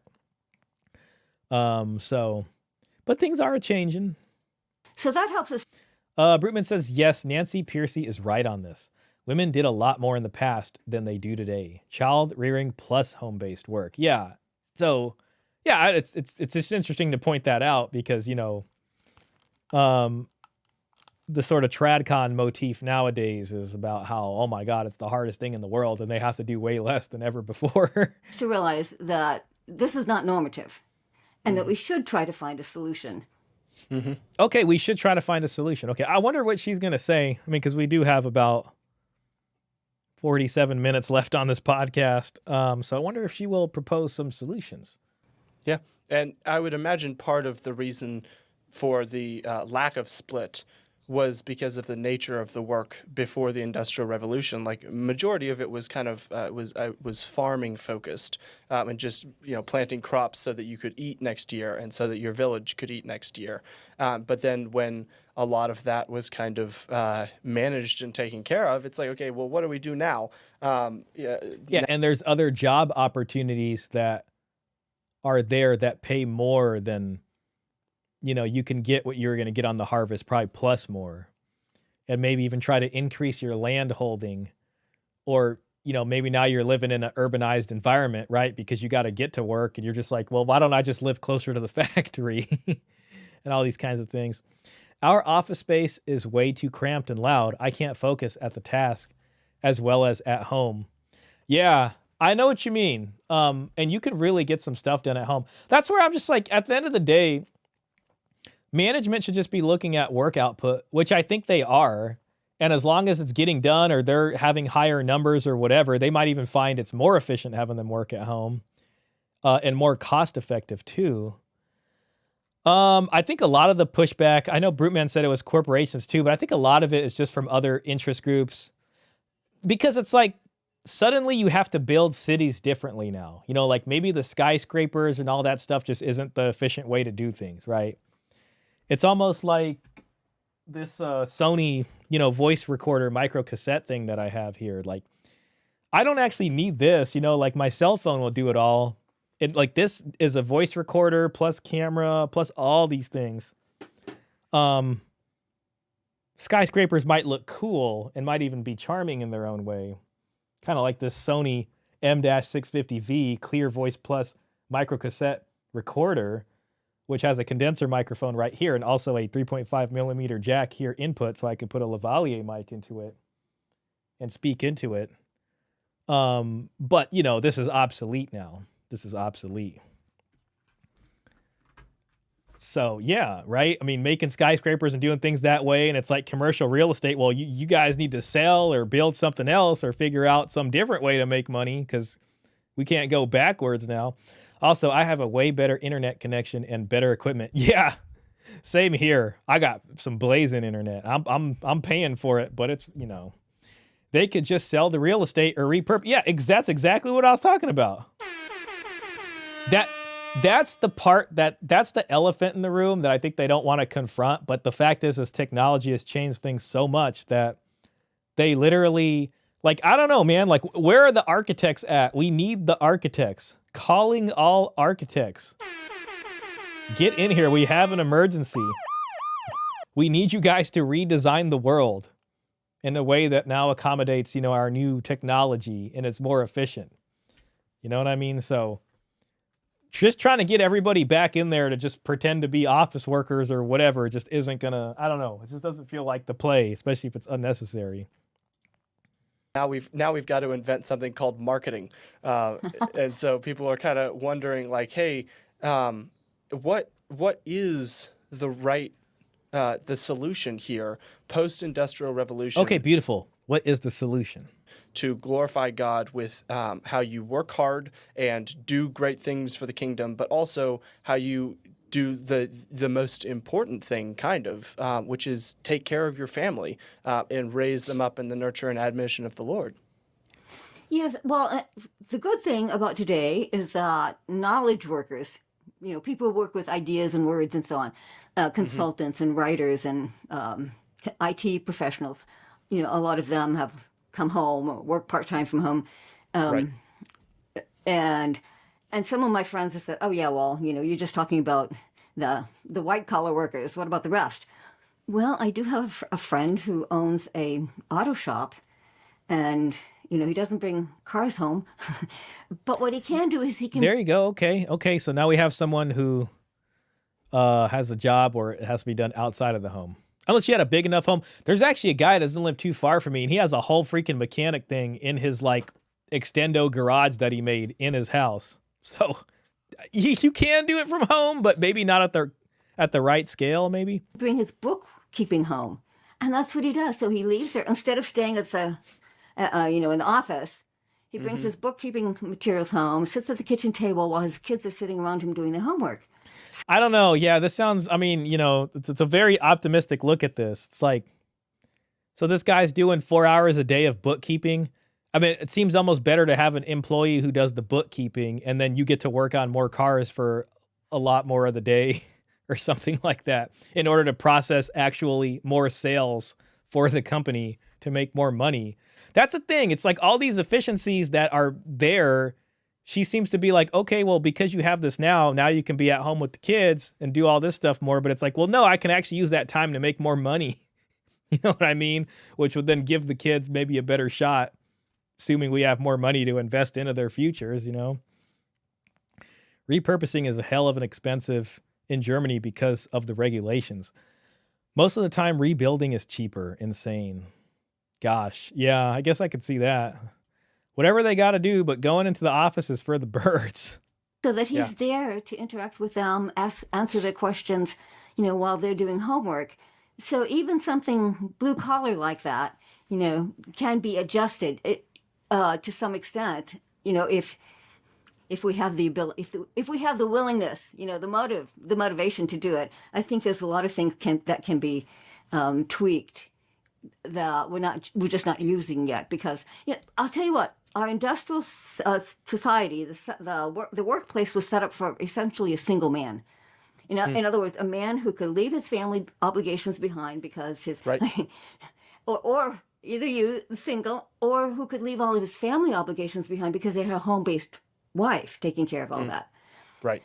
Well, women are now coming into the workforce and trying to fit into a structure that was designed for single men. So that's why it is difficult. We should be thinking both parents, both wives, both fathers and mothers. Yeah, this is really presupposing people are getting married and have a home and able to even, deal with this problem at first. Both people aren't married because they're both busy working, trying to save some money to be able to break into this market, And then it's just a disaster if you can even get them to pair up. It seems a little cart before the horse, but maybe I'm just not being optimistic enough here. So maybe I'm not really hearing her correctly. Nancy Pearcey is being heavily idealistic. We got Brute Man back in. It's not going to work today. And in the hyper-competitive future, it never worked completely in the past, too, like I illustrated above. Yeah, I mean, I'm trying to be very charitable to her opinion. Want more time with their children. Is there a way to tweak the workplace and have more flexible hours, more flexible location, and so on? More? Okay. Yeah. So in that way, was feminism a result of the Industrial Revolution and also kind of its bane in the sense that it could definitely say it was certainly exacerbated by it. It caused all the women to leave the homes, and then there's no one in the homes to take care of the children? Yes, I do think that. Won't somebody please think of the children? It's largely the Industrial Revolution because women saw like I said, they saw their traditional word was taken out. Oikophobic. I've been listening to this for an hour, and I have no idea what the point she's trying to make is. Well, I've been hoping it's building to something amazing. You've got a lot of insight. It's just hard to follow. I mean, she seems like an intelligent person. I'm really trying to, out of the home. Dorothy Sayers.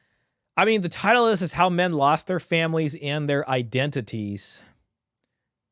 Okay, I want to hear about the toxic war on masculinity a little bit more, and the death of manhood maybe would be, I guess it seems to be kind of rooted in this man needed to be away from the home more than usual.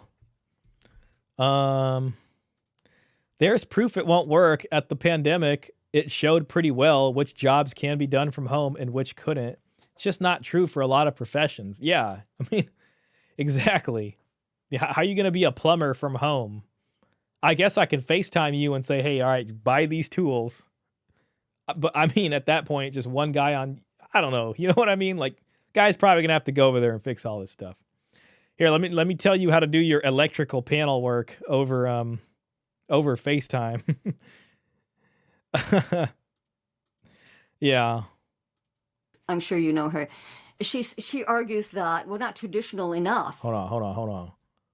Like I said, they saw their traditional word was taken out of the home. Dorothy Sayers, I'm sure you know her. She argues that we're not traditional enough because if we were traditional, we would go back to Proverbs 31. We would go no, hold on. If you was traditional, you'd be going back to this. No dowry. It's my right. We'll talk tradition. Back to women being able to have work in the home and have an economically productive role. That was a genuine loss in terms of variety and interest of work, and a genuine loss in status. Because when work started being done outside the home, that became the place of status. That's where the real work is done. That's where, the socially important work is done. So there was a loss of status, too. As you know, women at home are apologetic. I'm just a mom, I'm just a home. I'm just a girl. That's the new one. I'll catch up later. Well, thank you, Oikophobic. Appreciate that. Tasha Hazel says, hey, Shaw, just want to say love what you're doing. Just saw you're streaming, but got to go to bed. Keep it up. Thank you. I appreciate those kind words of encouragement there. And I'm glad that you appreciate the work. So definitely makes me want to produce more. Thank you for that. You have a fantastic night there. Y'all have a good one. Take it easy, Oikophobic. You have a great rest of your weekend. So those genuine losses have to be acknowledged when we try to understand where feminism came from. And the trouble is, of course, what you just said. If women, fathers leave the home, and then if mothers leave the home, who takes care of the kids? Exactly. That's where we are now. Who's going to really raise the children, like you said, in the admonition of the Lord and the love of the Lord? Well, it's interesting, that newspaper article we just read talking about how the kind of schooling was wrestled away from the church more into a secular kind of school was interesting. So something to think about. Yeah. And the government has said, I can do that. And we're now saying, no, you can't. We're going to do that. We're going to do that ourselves. So did the Industrial Revolution, when the people who started the Industrial Revolution, I don't know quite how to phrase it, when those people were outlining this, were they trying, was this a malicious thing that they were trying to destroy the family, or was there something else that they were trying to do that maybe we could revert to because that would give us another look at it? the whole thing about like the Industrial Revolution is the economics, and it's, that's looking at the economics and how that broke down. But that also very much had a real effect in the kind of cultural understanding of life and meaning and all these kinds of things. So it's no accident that you start getting, I don't know, just a different understanding of maybe a concept like freedom and how to live your life, or democracy and consumerism wrapped up with all that kind of stuff. And I just feel all these things kind of playing on each other. It's kind of tough to unwind. Brute Man says it wasn't always feasible, even in the past, even for high status jobs. Tax officials, royal officials at court, architects, lawyers, scribes, et cetera, were all not working from home, even in the past. Yeah, I mean, listen, those are high status jobs, but yeah, and low status jobs too, right? Like if you're a laborer, you're probably, not working from home. I mean, you're probably working somewhere else and thinking about your harvest and all that kind of stuff too. So there was a lot of things that needed to be done. Yeah, well, what's so interesting is the Industrial Revolution was largely sparked by Christianity. First, it was the Scientific Revolution, right? And the Scientific Revolution. I wonder if she's going to talk about something like the Protestant work ethic, or if that comes later. Science depends on two major assumptions: the world has a rational order, and that the human mind is capable of knowing that. And Christianity gave us those two assumptions. The world is rational, has a rational order because it was created by a rational mind, a God, and he created us in his image so that we also can have reason, think in a sense like God. As Kepler said, you've probably heard this phrase, the early scientists said we wanted to think God's thoughts after him. And that was particularly Kepler. He said, because we were made in God's image to think the way God does. But then the next step was... This also sounds kind of Promethean with the fire, right? So you got the fire from Prometheus, and we felt like we can use that, and now maybe we're burning ourselves a little bit. Industrial Revolution. The Scientific Revolution gives rise to the Industrial Revolution, and there are even non-Christian scientists who say it was driven by a Christian vision of making labor easier, because part of the fall, right, was God said, your labor, I will increase your labor, and it will be difficult and tedious and oppressive in a way that it wasn't before the fall. And so people it was driven by a Christian social vision that said, if there's a type of movement that's so monotonous and so, difficult that it's not worthy of a child of God. There's a secular historian who actually puts it that way, that people sought to invent a machine when the work was so tedious and difficult and degrading that it was not worthy of a son of God. I love that. It's a non-Christian saying this. And so even the technology its original vision was very much driven by a Christian understanding, first of the science that made it possible, and then of the... Well, it's very optimistic. Could also be probably because of a mercantile understanding or a desire to make money as fast as you can. The idea of social amelioration, helping people overcome the fall, overcome the effects of the fall using machines. Now, where they made a mistake. Probably, I can't sit here and say I'm that well versed in Christian doctrine, but I feel like there are probably some Christians that'll say no material technology can help you overcome the fall, because you can only do that through, being saved, where others might look at her opinion and say, that's probably, I guess that makes sense a little bit. So I'm not sure. I don't know. I keep thinking of what Brute Man says about idealistic, that's an interesting thought. I would say reason has nothing to do with a God. Reason is forced by reality. If you behave unreasonable, nature will make sure you won. There is definitely, I guess what science, they might call that like a selection pressure, so if you're gonna, certainly a individual or a group that has more coherence and understanding is probably going to be able to cooperate and survive better. But if you're irrational and you don't really have this kind of cooperating, reasonable force between you guys, yes, you will probably get wiped out by the other tribe. It's probably not going to be very good. It's going to be very tough. You won't survive. There's got to be something with that. The early industrialists who kickstarted the Industrial Revolution were not Christian thinkers. They were heavily influenced by Enlightenment and utilitarian philosophy. Yeah, I think you're right. And that's, really explains why it went that way. At least nowadays, I think when we look back, they'll might even say the church was trying to prevent some scientific advancements in some ways. At least that's the propaganda nowadays. I don't know what's true and what's not. But we could probably go digging in some archives somewhere and find it. But yeah, I think Brute Man, you probably have the right of it here. She's got a very rosy picture going on. Mistake, I think, was once the Industrial Revolution got underway. I have talked to so many Christians who tell me today the workplace treats the family as competition. Yes. They want the workers' primary allegiance. Mm-hmm. They want the primary loyalty to be to the workplace, and that's wrong.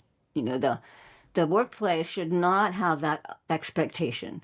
They should be saying, no, your family is first, and the workplace is second. So, but I don't know, how does this all jibe with the capitalist system, right? That's really built on competition. If one workplace says that, it would have to lead to if that mindset led to a higher productivity amongst the workers, then maybe they would do that. But if they're going to say, okay, no, forget about profits, let's think about your family, and here's some more money. And there's some other company that's like, sorry, bud, if you guys really care, like I'm Elon Musk and you guys should be sleeping under your desk. In fact, we had guys working 12 hours a day shifts on this. We had people in there doing 14-hour days, and that's how we were able to do SpaceX or, whatever it was, get the Cybertruck out. Those guys are going to win. They're going to win in the competitive marketplace because they're going to have the advantage, So it's like this. This is certainly some. Yeah, I don't know. It's just very optimistic. Gonna be honest, this is probably at a lower point in the interview, but I'm gonna try to just struggle this out, guys. I've talked to so many people who, Christians who are struggling with this. How do I have a better balance? And they run into this mentality in the workplace. Here's how you have a better balance. Your dowry, it's my right. It comes first, and if it doesn't, you're not committed enough. Yeah, right. So now we do have that mentality that we have to counter. Yeah. I mean, so do you want to counter capitalism? Is that what you're saying? You know what I mean? Like, and on the other end, he's asking questions earlier about this idea of wanting to work hard and do all this kind of stuff, and how do you square these two things together? How do you square this with the man as provider narrative?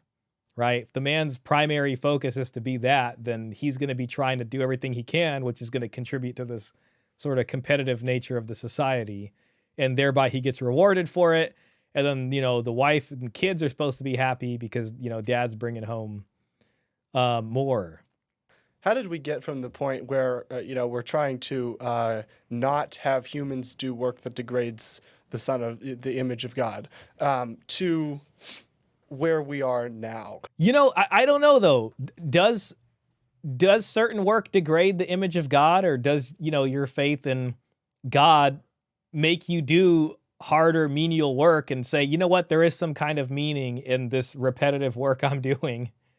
It's like, are people really above a certain type of work? Or I almost see the religious person as being more willing to do a certain type of work, and because of their religious faith being like, I can get through this. This is my burden to bear, right? This is what I got to do. And all these little small works that I'm doing here will add up together to make some big impact somewhere. You know what I mean? Like, I don't know, but jobs that are above that, a kind of person, above a children of God. I don't know how, not really sure I'm jibing with that. Yeah, science was advanced by church, like Galileo, for example. They actually put him to trial. Yeah, that's the one you kind of hear about. And who's the other one? Copernicus, with the Earth going around the sun. Those are the kind of mythologies, from our childhood growing up. I say that's a pretty hard stretch of truth she's doing there. Yeah, it's a very rosy picture. It seems like there's an odd, something happened that's not just people got taken out of the home, but like now we're dealing with people like Andrew Tate and Nick Fuentes. And that. Oh gosh, we just crossed over into a new level of interview here. So let's see Tate and Nick Fuentes. I kind of see Tate, other than being influential influencers, I see them as very different. Andrew Tate's this Bugatti guy, and Nick is this guy who I don't know if he's really concerned about the Bugatti. He's concerned about some other things that some folks might not be too happy with, but they are very different, I would say. Feels like a strange and unforeseen circumstance given the Industrial Revolution. Secular. I wonder what he's secular. That's the answer is Industrial Revolution with people like Andrew Tate and Nick Fuentes, and that feels like a strange and unforeseen circumstance given the Industrial Revolution. So how's he relating Andrew Tate and Nick Fuentes to the Industrial Revolution? Is he saying that like somebody who's an influencer can exist and become that rich and make that kind of money because of the Industrial Revolution? They certainly benefit from the groundwork laid within society in order to make this kind of money. You know what I mean? I don't know if that's what he's getting at, but we'll see. Secularization. That's the answer is America became more secular. It was happening about this. I don't know. Nick Fuentes seems to be like a pretty religious guy, or at least he talks about that a lot from what I've, seen from clips on Twitter and stuff. And same time, as work was taken out of the home, there developed Nick Fuentes is working from home. a large public sphere, that didn't exist before, consisting of large public institutions, from factories and businesses to financial institutions to universities to the state. And people began to argue that these large public institutions should operate by what they called scientific principles. But what they really meant was value-free. Mm-hmm. In other words, don't bring your private values into the public realm, which is what we still hear today. So that's when... Yeah, okay, that's your secular. I'm not sure how this relates to Andrew Tate and Nick, but maybe she's going to bring it back around. And the public realm began to be, sort of stripped of a Christian worldview, of Christian values and morality. And of course, this is part of the, back to the masculine script, the script for men. It was men who were working in that secularized arena and getting that secularized education. And so they became secular earlier than women did. And this was also part of the tension historically. That's true, but it's like, given how recent secularism is, like, was it really that? I guess if you look back at the grand scheme of things, is it that long of a stretch of men operating in the secular sphere until women get there? Seems like it might actually not be as long as we think it is. Like, maybe it's relatively short considering all the history prior to that. Between men and women in the 19th century, which is when the secularization was taking place. Well, there was a great rise in sort of the traditional male vices like drinking and gambling and prostitution and fighting and crime. And so the 19th century was also an era of great reform movements to try to counter that. And many of those reform movements were driven by women because, women didn't work yet. So how could they have a good effect on society? Well, they could join these reform movements.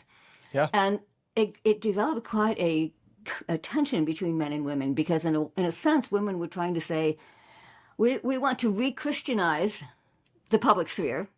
Yes. That's an interesting piece of history. But the people who were the object of their reform movements were mostly men. Mm-hmm. And so most people don't, when you read typical secular histories, they don't talk about that dimension. But there really was a sexual tension as well, as women tried to, in a sense. A sexual tension? I don't think we're talking about love here. We're talking about sex. Okay. Let me give you an example. The temperance movement. In 1830, Americans drank 3 times as much as they do today. Okay, grief. Drinking like the Irish. Sometimes a single fact can kind of, crystallize it. So there was a reason there was a temperance movement. Yeah. But the temperance movement was primarily women trying to bring their husbands home from the taverns and the saloons back to the family hearth where they belonged. Right. So a lot of the tension that we still see between men and women was started there as well, because women were trying to get men to behave better.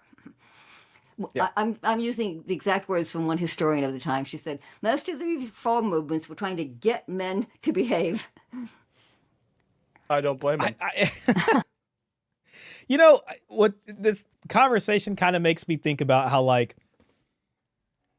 let's say you go with, okay, yeah, women were in the home and the men were outside and working, and then women joined with these reform movements.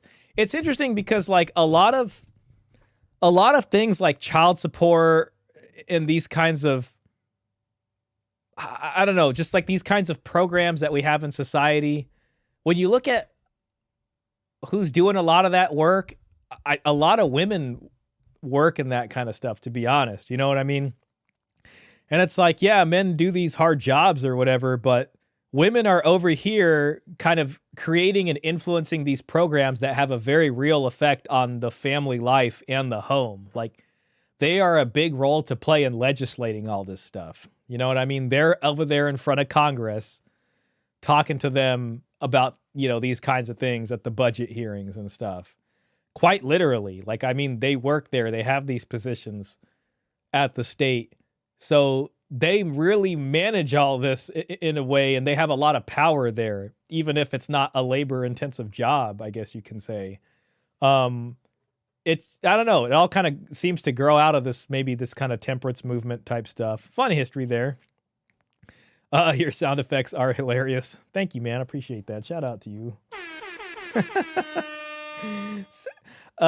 There's a lot of meandering in that talk. What exactly is her area of studies? It's hard to follow her train of thoughts. I'm with oikophobic. Yeah, I've got to be honest. I'm there too. Part of me is I'm going to probably make a pretty big decision around the 30-minute mark about what we're going to do about the rest of this. Cause, we might do a switcherooski, but I definitely wanted to help this guy out. I mean, he seems like a good guy. You know what I mean? Come on, man. He's at 975 subscribers. He'll probably be at 1,000 soon. What's this comment say? It says, as a son growing up without a father, with a single mother because of divorce, and as a separated father myself, in a situation where I see my son only 2 hours a week under social services. Oh, man, he's got the supervised visitation. I wish the worst things imaginable to all the people that have separated fathers from children and children from fathers.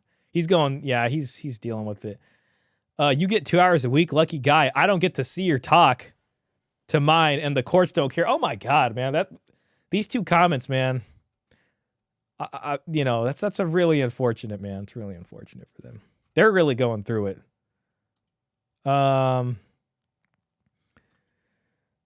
Women trying to get men to behave. Yeah, that right there doesn't exactly seem new. And honestly, Peter Wright and his book Chivalry, which Post Millman and I read together and discussed, a lot of romantic chivalry and these kinds of chivalric courts that were established and run by women in order to judge men's behaviors. And this is how a gentleman behaves. You know what I mean? It all kind of still roots back to that. It's like another way of, I guess, governing masculinity from women, or saying this is how what it means to be a gentleman. Like, come home for the tavern and stop hanging out with this Shaw guy at the tavern and smoking cigars and, doing all these kinds of things. We need you back. Otherwise, you're not being a good husband. You're not being chivalrous. A real man wouldn't do that. Like the video. Yes, please hit that like button. I appreciate everybody out there. And I apologize. I know this stream kind of got off to a rough start, but next week, I'll try to prevent that. Brute Man, the temperance movement was what got alcohol banned in the U.S. during the 1920s till 1933. Gosh, that reminds me of that Simpsons episodes where they do a prohibition in Springfield. It honestly really matches because, like, yeah, they all get blitzed out of, they all get smashed basically for St. Patty's Day. And then Bart ends up on the news because he ended up, drinking some beer. And then all the women basically get mad and are like, we got to do something about this, and then they do a prohibition. And then Bart and Homer start basically making moonshine at home and selling it. And it's just hilarious. It's a great episode. In the medieval and early modern period, alcohol was not banned even before dechristianization of the 1800s. Yeah, I don't know. There is something about kind of the direction she's going here where it's like, like, I don't know. Is that what the insinuation is? Is that the guys are just doing too much? And we're still waiting to see where this is going, but, Oh, I looked her up. She's in sociology. I have to rein in my prejudice hard now. Yeah, we'll probably get to the 30-minute mark and make a decision here. I got some other videos we can watch.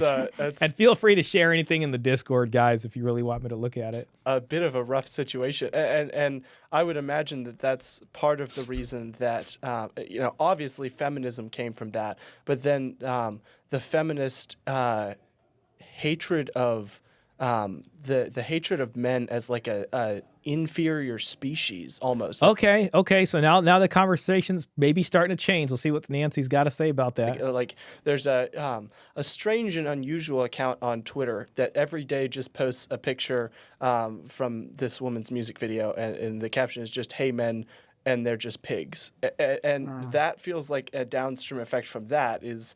They looked at the men drunk in the taverns 6 nights out of 7, and they're like, "Oh, we really got to bring the tavern back," And I'm not talking about what they got now, which is just clubs and the men and the women. Like, I don't know, I think I feel like cigar clubs have kind of taken over that a little bit. That seems to be the spot now. It's like they've kind of turned into cigar clubs. Yeah, it makes sense to draw the conclusion that men are just kind of less spiritual, more belly, more bestial beasts. Yes. Yeah, and that's more so like a propaganda or something, and I don't know, like, let's see what she says. I appreciate that because this is when the churches began to appeal to women. This is when the churches began to say, oh, women are more spiritual. Women are more morally sensitive. Yeah, see, this is the chivalric romantic ethos here. Women represent the moral good and are sort of the basically they're the ones who decide what's morally pure. And instead of appealing to men as the head of the household, which they had traditionally done, right, they shifted their message and began to appeal to women and started to try to persuade women to be the means of converting their worldly husbands. But see, the thing is she's placing this after the Industrial Revolution. In Peter Wright's book with Paul Elam with Chivalry, where they discuss romantic chivalry and how that grew out of regular chivalry, which was more militaristic and all that kind of thing. And then the purveyors of that, they would establish courts, in order to and have basically classes teaching men how to be gentlemen. And it was the same thing. Men were these rambunctious, sort of just smelly guys or whatever that were just, putting helmets on and headbutting each other or something like that. And they needed to be refined, and then women took over. And that's going way back, so this is maybe another iteration of that, but I wouldn't say it was new. If we bring the tavern back, I want to have the building behind it too. Yes. Thank you, Klaus. Yeah, exactly. Yeah, you know what? We got something for the ladies to do out here. Yeah.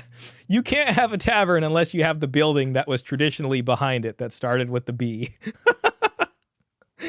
Men drank more after the Industrial Revolution began because they were overworked, overstressed, working in the factories, mines, and industrial units during the early to mid 1800s. That's absolutely true. That's absolutely true. And it was nightmarish back then too, because they didn't have, regulations and an understanding of that kind of thing. And they had child laborers in there. There was all kinds of stuff going on. But yeah, you're right. That's a great point. Yeah, I mean, let's just see if we can make it the next 4 minutes.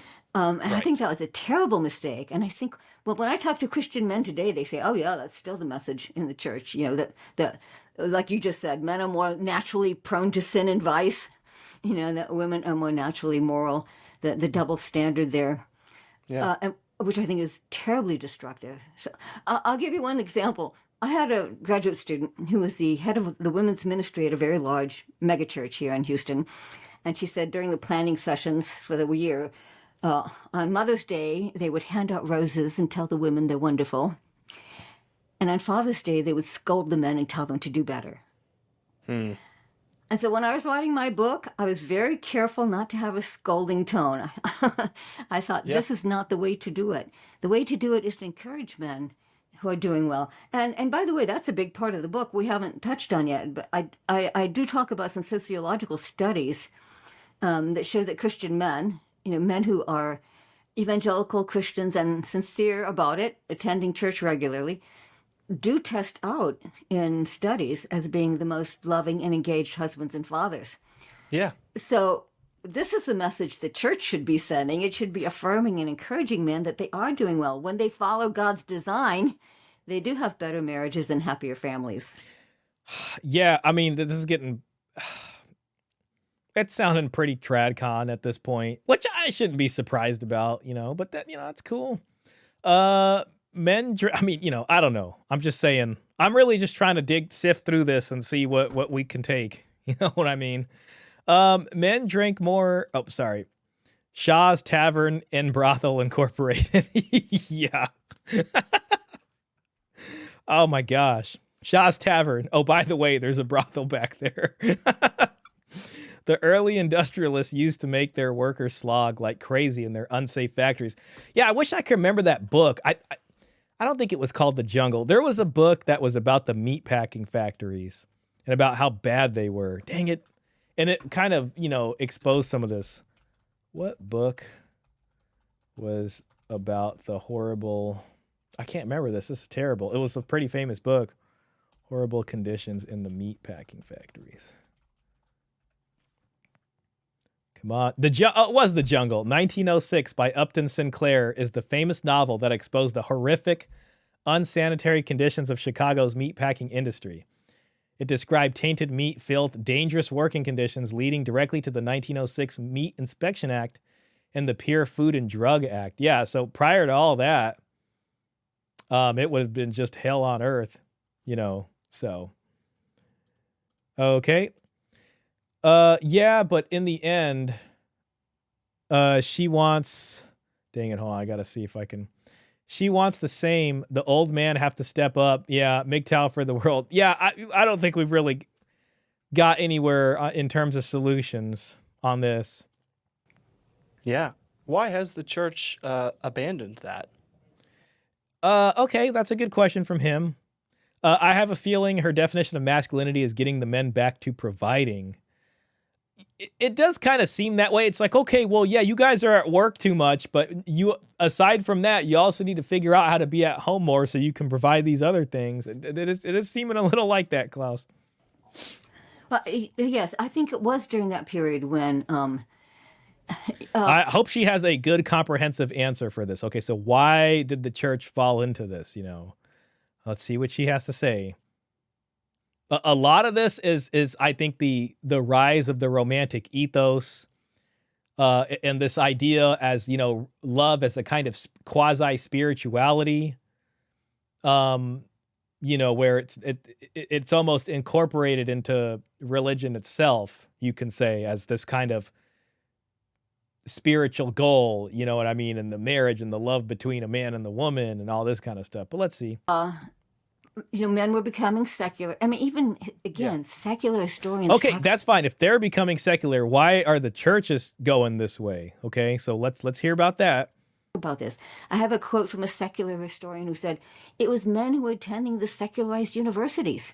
So their mentality, they were becoming less and less attached to the church. You know, their religious convictions and commitments were becoming weaker. Okay, so it's getting pretty close to blame the men, but let's see. And so, and this was especially in the first and second Great Awakening, you know, because in America, a lot of our evangelicalism comes out of the two awakenings. And again, what most historians don't mention is that the majority of conversions were young women. During the yes, see, people don't know this. Yeah. But yes, in terms of sheer numbers, the majority of the conversions were young women. Okay, a lot of converting women, so probably a lot of donations coming from them. And what happened is, at this time there were not a lot of atheists.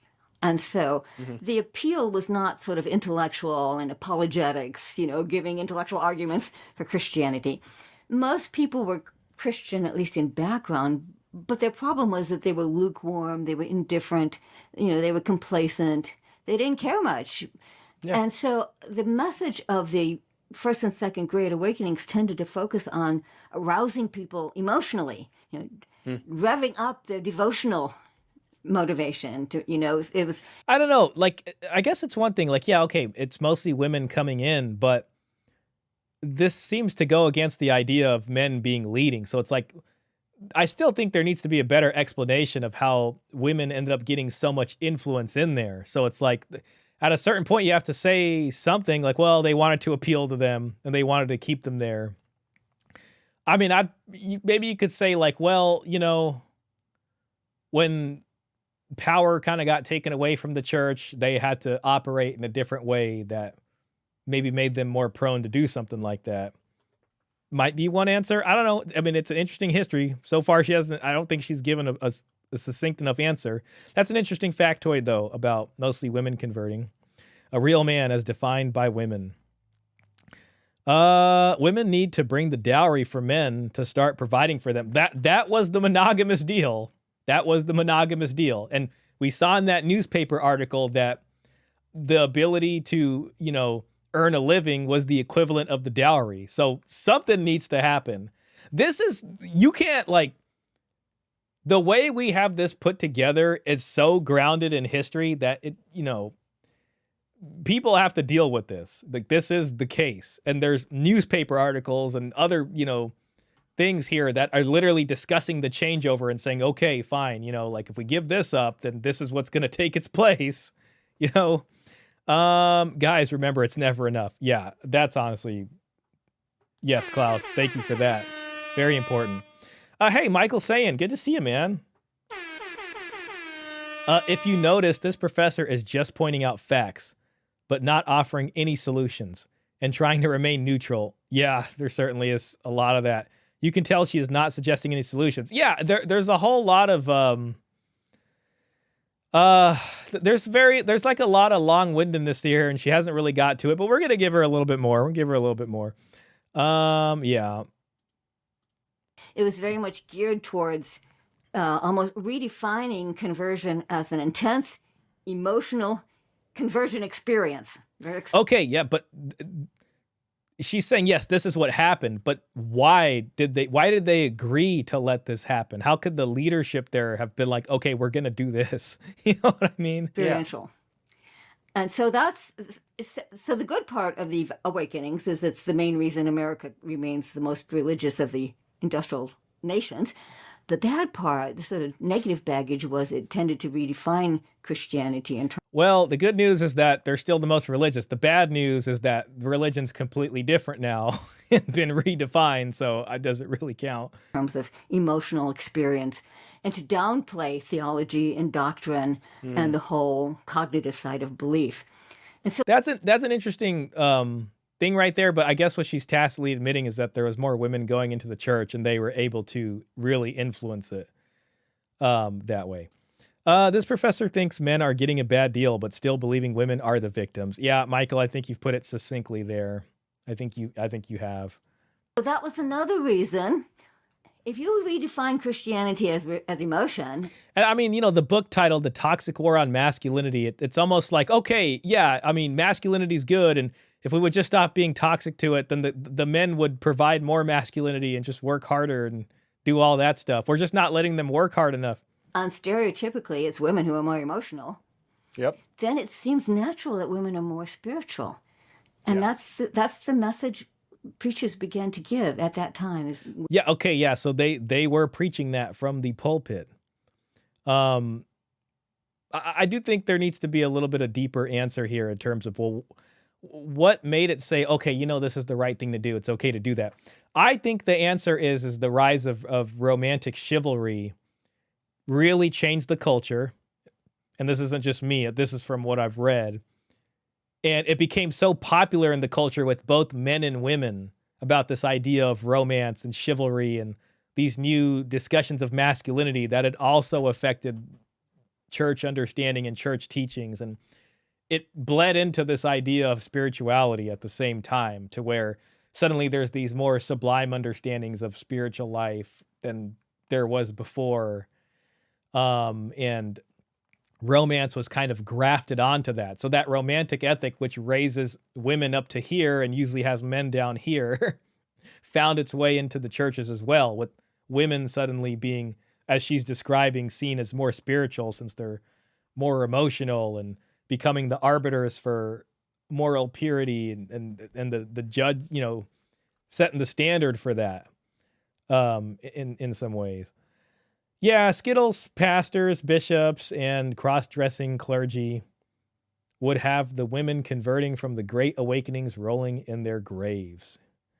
Yeah. God, we made it to the 30-minute mark, guys. I'll do a poll here. How about I do a poll if you guys want to keep on with this? Should we keep watching this? And I'll just leave it as a yes or no. If anybody does have anything, I should just look at the content sharing that we have in here, quite literally.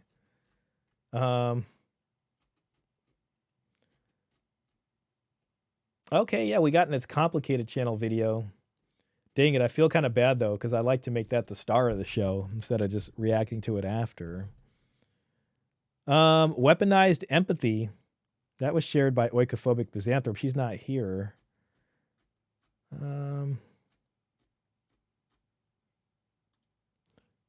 By the way,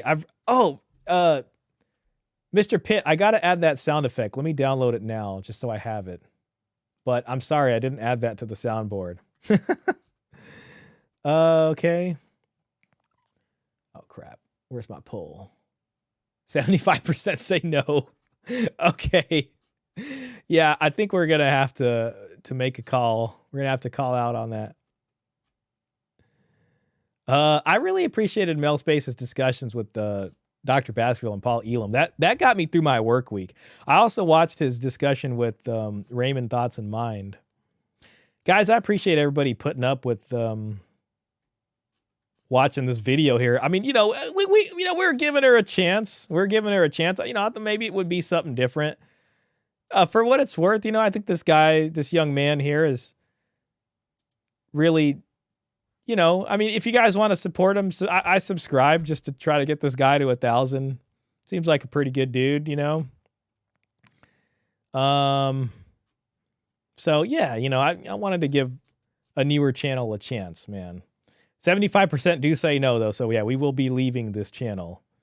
Oh man, check out this artwork over here by Mr. Pitt. This is the tavern. Man, this is beautiful right here. This is beautiful. Man, thank you for that AI artwork. Look at that right there. This is not the brothel, by the way. This is something else. The brothel is like right. You see that building right there? You can barely see it. But basically, it's like, you stumble out of the tavern, right? Instead of going home, which is that way. Oh, hold on. This could be one of the buildings also, by the way. I don't know. I think it might be this building. What you do is you go back here, right? So people can't really see you. There's a lot of bushes. And there's another building right there, okay? I don't want to pressure you to go in there, but if you go in there, you might find some things, okay? So just putting that out there. Man, this is beautiful. I could keep staring at that. I'm supposed to be looking for another video for us to watch. I got a video, but it might be I don't know if it's even worth doing that. It's 17 minutes of some woman complaining on TikTok. there's also this video, but I watched part of it. But I'm just so we can remember this guy, the be a man guy, be a man. He's back. He's back. And shout out to him. I kind of want to watch this. I don't know why. I was watching Matt Cross. I like to watch his videos, and he was talking about the world's dumbest single mom that he met. And this one I wanted to save for a dedicated stream, how to climb up and marry up. She does mention dowry in here. Why did this get in there? What the hell? Yeah, so I think, I got some other videos that were sent to me too. 60% say no. Shaw offers historical solutions. Thank you, Mr. Pitt, man. I appreciate that. I appreciate that a lot. The Heroes Forge. First time viewer, I heard you have some solid content on the dowry system and bride prices. What is the best video in your catalog on the topic? Well, here, I'll show you what I recommend that you should watch first. And it's actually on Paul Elam's channels because they're my discussions with Paul. So I'll go ahead and pull that up. Paul Elam, this is Shaw. Right here, these videos are the ones you want to watch. There's the first one. I would start with this one. Let me go ahead and just get you the link on that. I'll put this. Can I share this in the chat? Yeah, I can. I think. Paste. So this one is important to watch. What she brings to the table. There's actually 3 videos. I'm sorry. So you definitely want to watch this one. And oh gosh, where's my other one? There's a 3rd video. Oh, there it was. Dang it. Ah, this one's good too. This one right here. This is the important one. Well, actually all 3. You really should watch these in this exact order. I'm sorry. The first 2 I put in, watch those. And then you want to watch this one. This one is really good because it goes over the newspaper stuff. Let me just go to my channel real quick. I do have another channel, or not another channel. I'm sorry. I do have another video that is on my channel that's important. This goes back a way. Can dowry save marriage? Copy. This one is on my channel. It's an older video. Paste. Okay. And, I do plan to make more videos on the dowry, which I sincerely apologize to my audience for not making more. I really need to do that. So, but a lot of my stuff has been, in the lives. We have done other newspaper articles. Let me show you another important one, but it's in the streaming format. This one right here. Okay, I'm gonna give you 2 more. I'm sorry, man. This is a lot of videos. But I really need to make a dowry playlist. I think that's what I'll do, and just add at least all the episodes that were. Oh my God. Okay, I'm sorry. I'm giving you 2 more, man. I lied. You're getting 2 more. You're gonna get this one. This one is also really good. And you're gonna get this one right here. I would recommend kind of just the streams. I would save for last, man, just because there are a lot of. It's just a lot, man. So I don't expect you to go through all this, but yeah, if you do got time and you feel like it, I would definitely go this direction. Shaw offers historical solutions. Thank you for that. Heroes Forge, thanks for coming in and saying hello, man. I appreciate that. I do plan to get more like 10 to 15 minute videos out. I've just been very busy. Now this all sounds like excuses, which they are, but I want to be able to do that for viewers that come out and just give them a direct dowry playlist, Gosh, I missed a lot of chats, man. Romantic movement literature and books that came out during the 1800s could also be a partial reason for churches now getting cucked, emotional, women-centric.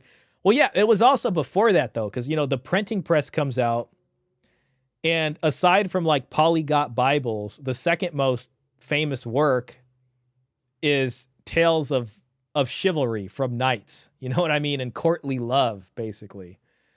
And then, you know, as things progress, you start to get more towards this romantic novel idea. And these things are spreading. They're spreading all the way to the New World. These are very popular books to read. Then when you get later on, you start to get, these romantic novels, and these are very popular, but they're rooted in these tales of, you know, courtly love and romantic chivalry by these knights and what they're doing for their ladies and all this kind of stuff. And that, you know, rolls over into your romantic novel. And we had a recent rollover into things like, what's that milking farm book called again? I can't believe I forgot the title of that. Morning Glory Milking Farm. Then it just becomes straight smut. You know what I mean? So yeah, that's how we get to where we are today. Sorry about that. Yeah, so definitely. I think this professor is just a glorified Wikipedia. No blame, no finger wagging, no suggestions how to fix the system, nothing of value. Men had it tough, and then crickets. Yeah, it was definitely lacking in the solutions part. I mean, I know there's 30 more minutes on the interview, but I have a feeling that it kind of most of what she was getting at has already been discussed. Cool Tavern, absolutely. Thank you again, US Forge. Great, appreciate it. No worries. I think we have to blame the church for the decline of the dowry in the United States. The church seemed more focused on women rights. Yeah, I mean, I think you can definitely say there's definitely an air in the US about it not being chivalric. Like, it's not chivalrous to expect a dowry from the woman, right? So this is where a discussion about masculinity is important. Because masculinity and a culture's standing of it impacts how we view what masculinity is. And you can look through history and see changes and different lenses being applied to that. And by looking at it and how it's progressed and changed, it justifies us looking at masculinity again and saying, hey, we need to be looking at this differently, and at least acknowledge that it was something different before, and then it changed several times to completely change the way men are looked at in society and expectations on men and women too, for that matter. And we've reached another point where we have to look at this again and decide what makes sense. How does a man carry himself in this new situation we're in? It's all good. Totally fine investing time on the topic. Okay, yeah, perfect, man. I think you'll enjoy those. I would definitely start with the Paul Elam ones. And you know, the and then also that one standalone video that I shared from my channel, and then I would get into the live streams. But the live stream specifically for the newspaper stuff that we go over, I think you'll find that really helpful. I do a lot of work on patriarchy, so it makes a lot of sense. Well, I'm glad, man. You know, you're inspiring me with your comments here. I need to make more focused videos for sure. That's something I just need to focus on. I've been kind of not doing a good job on that. So I need to do this for you guys. What I've been doing a lot of is just discussions with other creators, which has been fruitful. And I'm very grateful for that, especially because they have larger audiences. So it's getting the message out there. Oh, you know, I don't know if you'd be super interested in this, but you might want to watch my discussion with Pearl. I actually have 2 discussions with her, but oh man, Pearl really did me a solid, man, on posting a bunch of stuff with me in it. I'm trying to find you the full video. Gosh, that was a while ago. Oh my gosh. And the sad part is I can't even remember what it was called. Like on the actual, man, I do a really bad job of following up. Oh, it's this video, quite literally right here. Okay, yeah, this is the full hour and 37 minutes. Okay, now the audio wasn't the best on this, but it's completely listenable. So I would still say the Paul Elam videos are definitely where you would start. This is just one that has, you know, a lot more. It had a lot more viewership. It had a lot more discussion on the video. I will say though, like, and this is not to make excuses, but I had driven 6 hours to get to LA, And I was supposed to meet with Pearl the next morning. Like it was the next day in the afternoon. So my plan was to sleep and just study. You know what I'm saying? And we weren't even really supposed to talk about the dowry. I was supposed to talk about my experience working at child support. Then somebody canceled. She was supposed to interview someone else the evening I got to LA. That person canceled. She was like, hey, do you want to move the interview up? I had just driven 6 hours, but I was like, no, we're going to do it. You know, we're going to make it happen. So I got to LA. I literally got out of my car. I was so hungry. I went over to a Burger King, which I hadn't eaten in probably like 15 years. And I got like 2 nasty burgers from there. On my way back to the hotel, this was after I checked in, I stepped in literal poop. I literally stepped in poop like within the first 40 minutes of being in LA. Luckily I had extra shoes in my car because I just keep them. Oh, and I had extra shoes because I planned to, dress nice for this interview. And I just threw those other shoes away. I was like, I don't got no time to think about how to clean some poop off some shoes over here. And I went into my hotel and I was trying to sleep. I couldn't sleep, of course, because now I had to do this interview. Then I get over there and it's like, hey, I was just watching your stuff about the dowry. Like, let's talk about that too. And I'm like, hell yeah, let's talk about the dowry. No way I'm saying no to that. So a lot of the stuff was really like, I had to like, just, be in there for that. But it's a fantastic interview though. I think you'll enjoy it. Dude, you're good. Playlist. Yeah, absolutely. The playlist needs to happen for sure. I'll make a public playlist that's all the videos, like not even just the stuff on my channel, but also with Paul Elam, with Pearl, with Effective Purpose, with Anya Shock, with DLC. Like I have had so many discussions with people on the dowry at this point, like maybe even the stuff with Post Millman, with Chivalry. And then it can at least be all there in one place, and then I'll make more videos about it too. So, we just really got to just really keep it going. There's my discussion with Glenn Lawrence and Gia McCool. I don't know if they privated that or not. Maybe they did actually. Oh, dang. Yeah, they might have. I'll have to look at that. It's an honest answer on your part, man. Thank you. I appreciate that. I have a third one on my channel. I'll have to look at your channel, man. Let me pull that up if I can. Oh, crap. I didn't actually share my discussion with Pearl, did I? Copy. This is my discussion with Pearl. That's a fun one, too. You'll like that. And if you just look up my name, look at the shorts that had a lot of views, and there are some fun comments on that if you're into that sort of thing. I am. I thought that was pretty fun. The Heroes Forge. Heroes Forge. Okay, I think this is you right here. I'll go ahead and subscribe to you. Nice, man. You got good presentation too. I like that. If you want, man, feel free to join the Discord. And what you can do here is we have a content sharing tab, and you can, if you want to share your content, it's a great way to share it with the community. So, that might be helpful to you if you're into that. So, yeah. What the heck? I don't know how this thing right here became a sub thing of the tavern. I'm going to have to probably remove this. Not a big deal, but that's cool, man. Guys, check out the Heroes is Forge. That's fun right there, man. So you're only 3 away from 1,000 subscribers. So guys, let's get them to 1,000. That'd be great. I think 1,000 is what you need to monetize. So that's fun. Man, Paul and I have got to get together soon. I just looking at these thumbnails, I swear to God, man, I know Paul and I got a lot to talk about. So we'll have some fun. We'll be having some fun. Okay.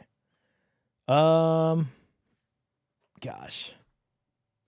Heck, that's a great strategy to expand. W Pearl, that's how I found out who you were. Yeah, Pearl was really the one that gave me a chance. And not that interview, but the first interview she did with me over Zoom. The interesting part is Shah is incredibly valuable because of his work on child support, but won the hearts of many young men in his research in dowry with Peter Wright. Yeah, you know what's funny, man? As I was just earlier in the day today, Michael, I was spending a lot of time researching child support again, and part of me feels a little bad because like there's a lot more stuff that I still like. Man, a lot of people don't know, but child support there's a whole vision for where child support's going to be going in America. And I've been paying a lot of attention to that. And it's just, I found stuff lately that really just confirms the stuff I've been telling you about what child support is and all my conversations with Dr. Baskerville. God, that's another playlist I should make, as a child support playlist, because there's a bunch of discussions that are specifically about that. And yeah, it's just a lot. Like, I either want to make videos about it or I'll probably just start doing writing about it. Oh, by the way, the paper that I wrote for New Male Studies, that is slated to come out in June. So it got pushed back. And the reason it got pushed back is because it's getting peer reviewed right now. So I don't know what that entails with the peer review, and whether or not that'll impact if it gets published. But if it gets peer reviewed and it gets published, it's better that it's peer reviewed. So because of that, it's slated to come out in June or July-ish, hopefully June. So that is something that once it's actually published, I really am excited to share that with the people, but we do got to wait a little bit of time.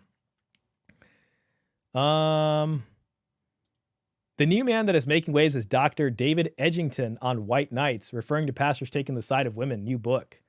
That sounds like I think, that sounds kind of familiar. I don't know if maybe you mentioned it to us before, but I think I've heard his name before. Sounds good. I'd appreciate the opportunity.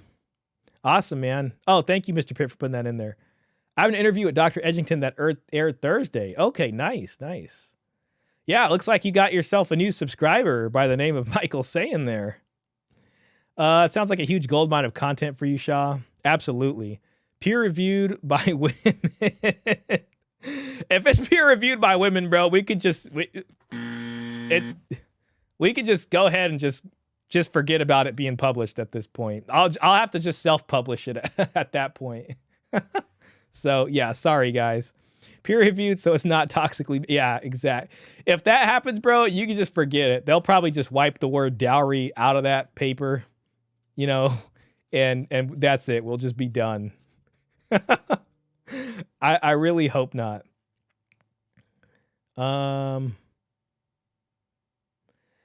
Yeah, gosh, maybe how long have we been on here for? Maybe I should just... Oh, we're at 2 hours and 37 minutes. I don't want to dip out on you guys early, but I also want to just kind of eat some more food. But yeah, so, man, just looking at this makes me... I don't know, man. Looking at this picture of this gold pill, it's like part of me has, in some ways, avoided talking about the gold pill. But I was talking into my micro cassette recorder the other day, and I was specifically talking about the gold pill. Let me see if I can find it.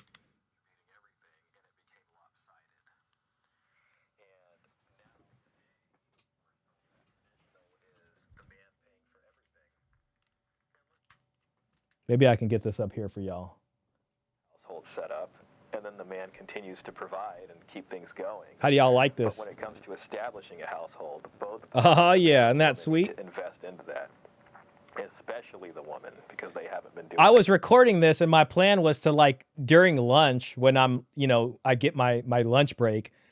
I was just gonna sit here and record stuff, and then just post it on there, and I'll have this cool sound. Hey, you guys want to hear something? I love that, man. Oh yeah, gold pill right here. The woman, because they haven't been doing that for a while. Here, right here, gold pill's coming up. Shout out to the gold pill. This is Shaw. Oh, there it is. All right, yeah. You know what? Maybe I'll just post that for y'all. So fun stuff there.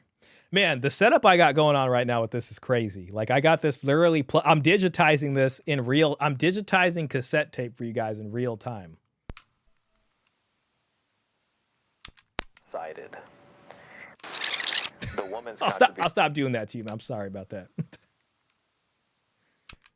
the groom to be. God, that sounds able beautiful. To find a woman that had the commensurate dowry, and this is what was the natural regulator, you can say, if I can use that word, natural. Only. Can you play some Gold Pill stuff? Well, you know, Brute Man, I will. You know what? I got to make a commitment to bring you guys the Gold Pill in its word and just stand on it. You know what I mean? But I can't play it, you know, either than this is what we had, and our discussion with D'Agostina right here on the Spanish manosphere. This was actually pretty good too. He had some great sources about the dowry in Spain and basically the Spanish-speaking world. We had a fun discussion, if you're interested in that. I miss D'Augusta, man. I hope he comes back on the scene. There's Male Space's first discussion with Paul Elam. Man, that's so cool. But yeah.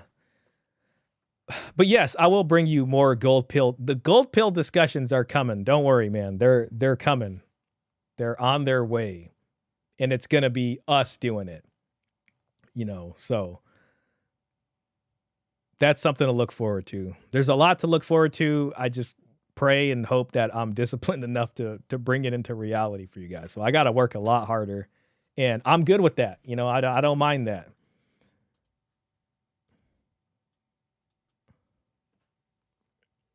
Peer reviewed, so it's not toxically. I think shall be the reason dowry gets made illegal. No, not illegal. Michael, we want it to go the other way. If they make it illegal, man, like if they're like, man, this is dangerous right here. We got to stop this. Oh, man. Oh, come on. Feminists will try to cut the legs before it turns into a movement. Oh, no. Oh, no, Michael. Maybe at this point you can accuse me of being an idealistic person, kind of like the professor we were watching when it comes to the dowry. But somebody's got to do it, you know? Can you play some Gold Pill stuff? That's a cool sound. You know, other than all the Gold Pill stuff is literally me, so I'd have to be reacting to myself. But I'll make a commitment to make some Gold Pill stuff for you, man. And I got a surprise for you guys early, like the second week of March. I'm gonna get you guys some fun content because I got a collab coming up that I don't want to say what it is, but it'll at least be endearing for us who've been here watching this. It'll be cool. That's a cool sound. I like that. I know the cassette. I think you just need a couple of shield mates to help keep you on track, man. That's really what it is. That's really what it is, man. I have to adhere to the goal of at least 2 videos a week plus a stream, but like 2 10-minute videos. And a lot of it is I have a tendency to be overly perfectionist about stuff. Like it needs to be good, but what I need to do is develop the courage to just put my actual like thoughts out there like this, you know? Like to sit here and just talk for 10 or 15 minutes and have the courage to put it out without scrutinizing the hell out of it. Because that's the problem. I work on stuff and then I'm like, man, I don't know if that's good enough. And then I don't put it out there, you know? So, but thank you for that, Heroes Forge. I appreciate that. Let's see. Maybe, okay, do I got some brain rot for you guys today? Maybe we can finish up with a couple of just brain rot videos. How about that? All right, let's watch a couple of brain rot videos, then I'll call it for the evening. That sound okay? Looks like 60% of you guys are like, let's not go back to that interview. You've had enough. So let's go and do that. All right, let's see what we got going on here. So we got a comedian. Let's see what he's got to say. Oops, let me just put the tab volume down, guys. These Instagram videos. Okay. You meet a lot of emotionally unavailable men. Yeah. What does that mean? They let me know like a month in or so. They seem. All right, that's enough. I think.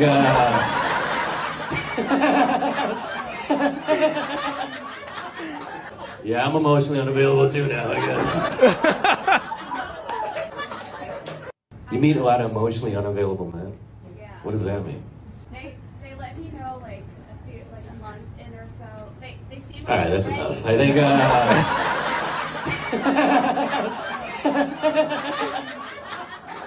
Yeah, I'm emotionally unavailable too now, I guess. Man, I'm sorry. I thought that was so funny. Okay, one more. Let's do 2 more. I thought this was pretty funny. Even potatoes look good with makeup. And there's a potato with makeup. And I don't know. I looked at this and I was like, you know what? This is a very salient point. You know, like a lot of us guys have fallen, you know, because of a good makeup job. So I just wanted to share that with y'all too. All right, let's see. All right, Yada Awakening. Now there's going to be some curse words here, guys. I apologize for that, but I still thought it was kind of funny. All right, here we go. One more, guys. One more. All right, Yada Awakening. You guys remember Yada Awakening, right? How much money should a man have before he gets into a relationship? All right, how much money should a man have before he gets into a relationship? And this is the guy that I think was selling some type of cure potion or something. A man should have 300,000 US dollars. Respectfully, my nigga, shut the fuck up, B. Nigga really slapped the shit out of you, my nigga. You talking about nigga gotta have damn near $500,000 to date a bitch that ain't got shit. Nigga, suck the dick, nigga. Fuck you, nigga. What the fuck wrong with these niggas on the internet? Nigga, I'm sick of these. At minimum, 300,000 lashes on your ass, nigga. Fuck's wrong with you? I got to have $500,000 to date a bitch that don't know how to say filet mignon right. Ain't that a bitch, nigga? Fuck y'all. I'm sick of the internet. And this guy just discovered the gold pill, man. You know. And there's nothing more important than marrying a wealthy woman. As you get older, I'm going to teach you tricks on how to find a dumb lady that... Okay, I'm sorry. That was fun, guys. That was fun. Perfection is the enemy of good enough. Mr. B started with crap videos recorded with an old phone.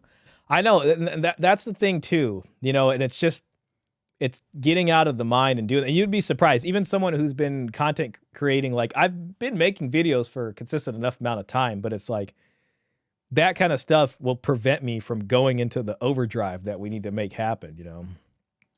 You can always start at 1 a week and get 95% good as good enough. That's what it should be. I have no excuse, man. I have no excuse. I think Shaw will create a case system with the dowry in the United States. I don't think we ever had a case system here yet. Well, I mean, listen, a dowry lends itself to a class system. A case system, I think that's a little bit more like on kind of what you see in India in terms of where there's actually like a birth lineage difference. You know what I mean? In terms of who's where and who's what. And what you're saying kind of brings up an important point. Like when you think about what are the values of the American, especially when it comes to things like freedom, you know, it's like, and the ability to pursue happiness, right? And we, you know, people light fireworks on 4th of July because of freedom. And there is this discussion and understanding of like how have our understandings and views of freedom changed throughout time? And is it the same as what the founding fathers thought of freedom and what they meant by freedom versus what we consider freedom now? And do our values even really mesh well with something like marriage in a traditional society? You know, when you really think about it. And is our version of a good family maybe just TV propaganda, like the 1950s modern American families, 300,000 lashes? Oh, gosh. We will have to have Sean coach Adam again. You know, I felt like I was blessed to be able to meet Coach. And, you know, he did say, you know, when we chatted that he'd be willing to collab. But, you know, I don't really have a line of communication with him, and maybe someday I'll do something that crosses Coach's desk again, and maybe it'll reignite that. But I'd love to have a discussion with Coach. When I went to see Coach, he kind of wanted to save more of the in-depth discussions for a collab. So the thing I really wanted to talk to him about was child support. And even before the whole dowry stuff, what I used to watch Coach before the whole dowry stuff, and I always wanted to talk to him about child support. And when he first reacted to me, it was because of my first interview with Pearl, and it was about the child support. But the thing is like where Coach is at in his life, I don't even think he cares about child support anymore, because it's not like he's done with that as far as his personal life goes. But I had a story about child support that I had saved because I had always imagined I would be able to share it with Coach. You know what I mean? And then, that didn't happen, but I never picked that story up again. But it was a very specific thing, and I had very specific evidence. Like, I have a specific document with Governor Newsom's seal on it. Like, and it was a very specific paper that was used to influence the state's child support policy. That I wanted to share that with Coach, but fate had a different plan for when I met him. When it is rigidly enforced socially, dowries could easily cause a caste system. I wouldn't use the word caste, but I would say a class system. Dowries definitely serve to reinforce class, for sure. Like, and that is quite literally the opposite of hypergamy, right? Like, that is what is endogamy. When there is a class system, the class system serves to push against hypergamy in its way. And everybody in the manosphere is complaining about hypergamy, right? So it's like, how did society rein in hypergamy before? People talk about hypergamy so much, they look at it as a good thing. And it's like, no, to have a functioning civilization, you need to solve the problem of hypergamy, especially as far as monogamy and all this stuff is concerned. If you don't solve that, then you have at least a disintegrating civilization. And if you have one that's successful, well, it's going to look way different, Yeah, so, fun stuff there. Oh, I read that one. More like a class system like in olden days Europe rather than, yeah, there you go. Brute has been knocking it out of the park today, man. It's a blessing to have Brute. Brute's becoming a tavern regular, just like, some of the other folks like Caesar Quintana or Luke Nielsen or Klaus or Mr. Pitt. I'd say, yeah, you've entered into tavern regular territory. Thank you, sir, for that. Thank you. If the church was smart, it would bring back the dowry as a means to help people in the church get married. Tradcon's just telling people to marry and multiply isn't going anywhere. Yeah, I mean, the dowry system puts some kind of expectations on the bride's side of this equation. You already heard it all from me. I mean, it would help to get people married young, which is what they want out here, The thing is you can't just tell the guy that he has to get into this point and make all this money and then expect him to sit here and then give it all to one person after. It's very hard for him to do that. If a guy has to really go, suffer and do everything all through his 20s and even probably early 30s and then finally hit that place at, 35 where, yes, he can afford a house. It's a very hard temptation for that guy to not just indulge in multiple women. I'm not saying that's right, but what I'm saying is that's literally what we observe. If you got to get to this place and the man finally does it, then he's like a kid in the candy store. He's like, why? Why should I do this? But in a dowry system, if her family invests into him here and they're like, okay, this guy has a good prognosis, but he's not there yet. We're going to invest into him. When he becomes that guy, it's a lot easier for him to say, I'm going to devote my resources here because that they did their part for me. I'm going to do my part for them. We already have a class system that is loosely enforced. That's one of the interesting things when you talk about the US, and that's something that social media and tougher economic times have brought to the forefront. The propaganda was so good, the TV was so good that it had people convinced that there was no class system here. Everybody was equal, equality, and all these things. Then when times got tough and people started rubbing it in your faces on social media, the sort of elephant in the room is that there is a class system still. It may have not seemed popular to say that, but as we keep, flying into turbulence here, that becomes more, easy to acknowledge. Sorry, class, not case. Yeah. No worries, man. Thanks, Shaw. The man who ascends does not want to accept mediocrity on the other side of the coin. Exactly. Your dowry, it's my right. Exactly. Very beautifully put. And stating the dowry again would stop cohabitation. Cohabitation increased some 900% in the 90s. Yeah, and all this stuff too wraps into the system that we have, right? In order to accommodate romantic love, in order to accommodate hypergamy, in order to accommodate divorce, no-fault divorce, or even at-fault divorce, frankly, but especially no-fault divorce with no dowry system. Divorce with no dowry system. You have to have a very robust welfare system. Like, you have to have that because something has to deal with the knives as they're falling, unfortunately. You have to have a bunch of duct tape wrapped around this thing in order to keep this whole thing functioning. Otherwise, it's going to disintegrate, you know. Having a dowry system makes it so you shouldn't have to have a welfare system, or at least not a robust welfare system. Probably the church's charity could handle it enough. Charity, as far as people's normal charity, would be enough.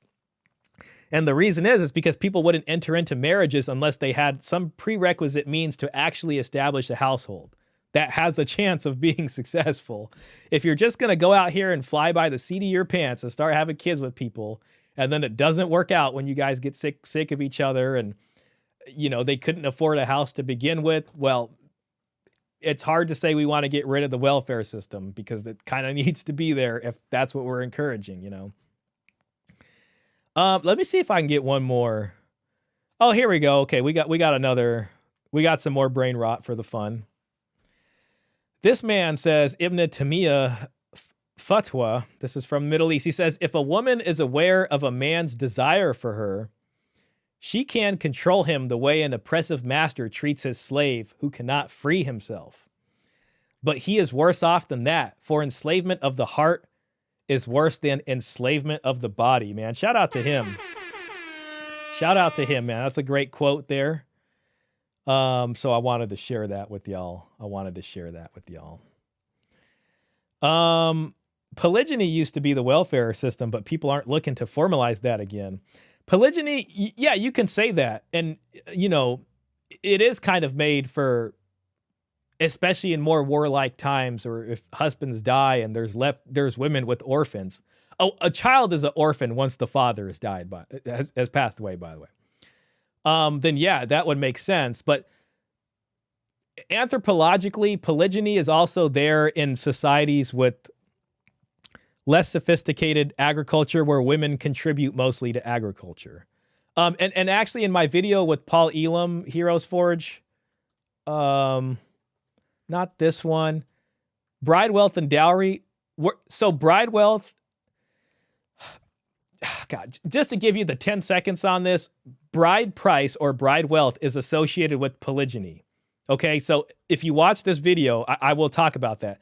Dowry is associated with monogamy, okay? And there's a whole history here, which I think you're going to have a lot of fun exploring, man. You got a lot of stuff. There's a lot of content here for you. I really got to put this into a playlist for people. I think it would help, not that content. Okay, let me just see if there's one more brain rot thing for us before we close out.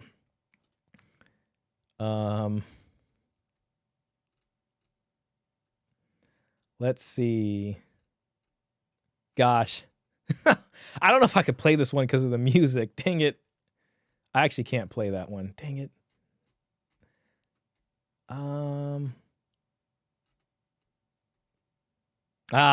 I'd say we just call it at that, guys. We're hitting about the 3-hour mark. I'll just chat for a bit here. And cohabitation decreases over here for about 20 years now because of common law marriage. Now lots of people live at their own little apartment because that's still cheaper than family court. Yeah, and people just, they don't want to deal with the headache of it all. You know what I mean? Which is unfortunate. So they're not giving a lot of incentive, you know, and we have to figure out, how do you create an upwards momentum and an upwards pressure that incentivizes men to come back into the system? Thanks, Klaus. Super valuable information. Exactly. Yeah, Klaus is our eyes on the ground in Germany.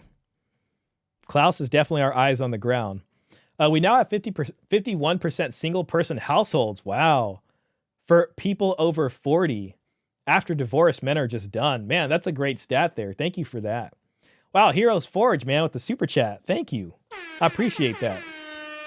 That'll go into my dowry chest there, or possibly my cigar fund. It's not clear yet, but I appreciate you contributing. I appreciate you sharing the big hitters on your content on the dowry, man. Oh, thank you, man. No worries, man. I hope to see you around more. And again, if you make videos, if you want to join the Discord, can share it in the content sharing. So the folks that hang out at the Discord throughout the week, man, it's a great group of guys. And there's other channels like Amel Space. I think he's at about 1,000 now. He shares his videos there. So, or if people just find interesting things, it helps to do that. But again, thank you for that super chat, man. That makes me, feel all warm and fuzzy inside. Great quote from Ibn Fatwa. Polygyny causes unstable societies because younger, lower status males go wifeless and engage in violence, wife stealing from other tribes, or homosexuality. Yeah, the thing about the lower status males is like what might happen is their father, who might have the means would buy like the son their first wife. You know what I mean? And buy is probably not the word I want to use, but they would give the bride price for that. I know Michael's saying will probably say buy is the right word. Other anthropologists will say, no, it's not, but whatever. And then they get their first wife and they start building their, probably not always the case, but it's a case. It's just like, do I want to take my third wife or should I just go ahead and give this one to my son? You know what I mean? So it would be kind of like that in a way, like who we doing that for? Ow, my cat. Ow, oh God. She wants to hang out. Aw, well, what a cutie. Sorry, I'm just trying to get some more cat screen time. Hey, Mimi. Okay, she's having a blast now. So yeah, man, I appreciate that. Let me go ahead and heart that super chat. I know I said I'd close the stream. I'm just having fun chatting with you guys. Okay, let's go and get some songs on. Anybody got any requests for the night? We got Deadbeat Woman. Should have listened to Shaw. That's a classic right there. We haven't heard that in a while. Better Get My Dowry radio edit's always good. Or Better Get My Dowry the remix. Fuzzbrain. Hey, Fuzzbrain. Are you new around here, man? Or have you renamed yourself from... Thank you for that $5 super chat, though. Went on a third date and found out she was only interested in my DNA. Modern dating is wild. Oh, my God. Yeah, man. I'm sure between like all of us on this chat, we have some crazy stories to share as far as that goes. That's scary though, man. I mean, and just beyond she probably wants your DNA now, but then later on she wants your child support. You know what I mean? And then it just goes from there. It's crazy how far down the line people will sit here and plan. You know what I mean? In order to get one off. That is crazy. I'm glad you made it out of there, Fuzzbrain. And it's not easy to do when you're in the thick of it because, yeah, there's the temptation and everything like that. But when you do, there's that feeling of relief. Like, thank God, I don't ever got to talk to this person again. Like, I made it out of there. You know what I mean? And I'm glad I didn't keep going further or whatever. Takes a lot of strength to do that, so we respect that. Driving off alone. Okay, yeah, let's get driving off alone. Let's do that. Thank you for that suggestion. Okay, driving off alone right here. I'm new, mate. Thank you, man. Well, hey, man, thanks for coming in, and especially for the super chat, man. I appreciate that. Most women can't even fathom the thought of passing on the DNA of an inferior man. Dude, I was thinking about this in the shower yesterday. Or actually, it was today. And, oh, my bad.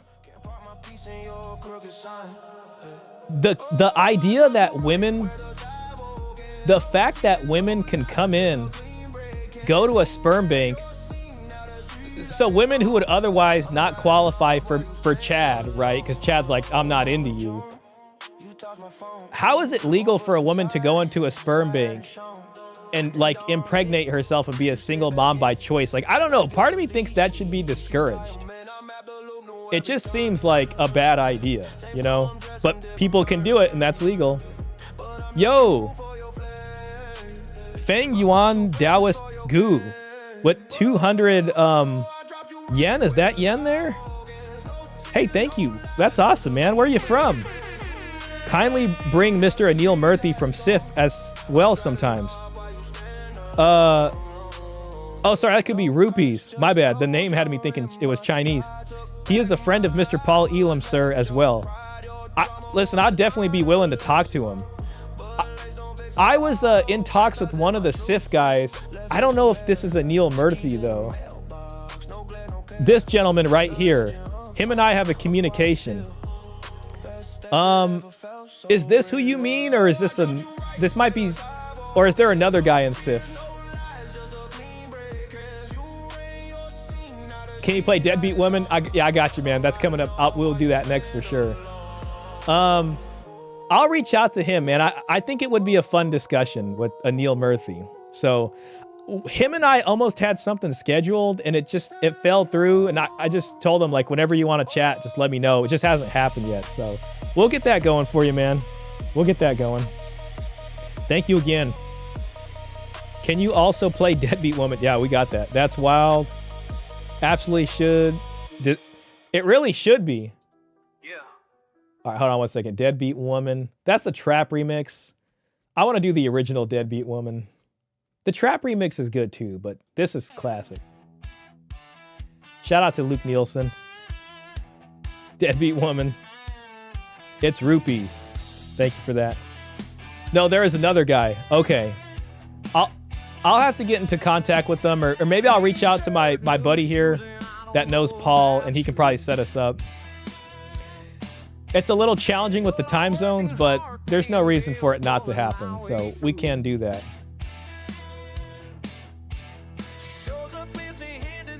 Dowry inside.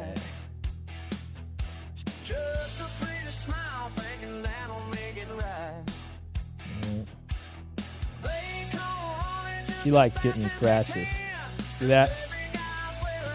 Deadbeat woman.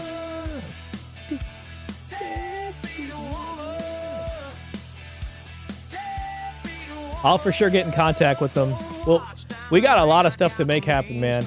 And you know what, man? I still need to follow up with Base FCZ and Nuclear Cadillo.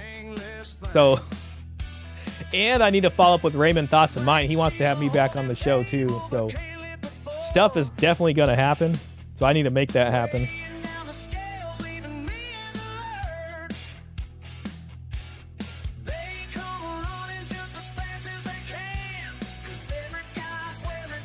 Deadbeat woman.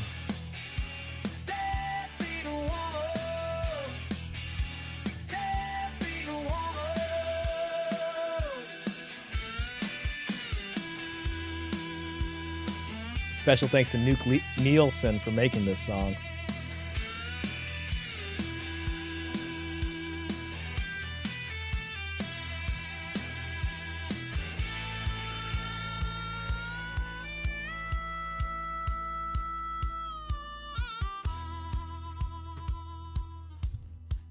Gosh,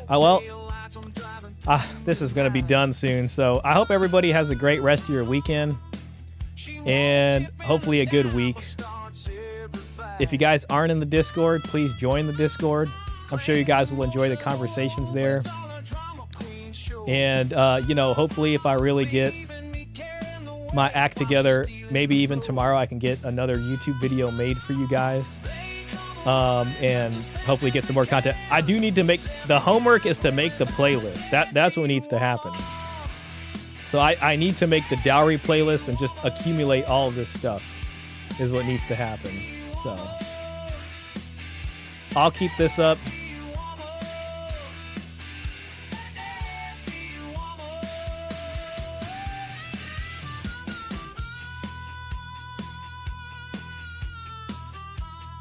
We need to bring back the term spinster and old maid again, just to pressure women to marry again in their early 20s. Yeah, I mean, it really should.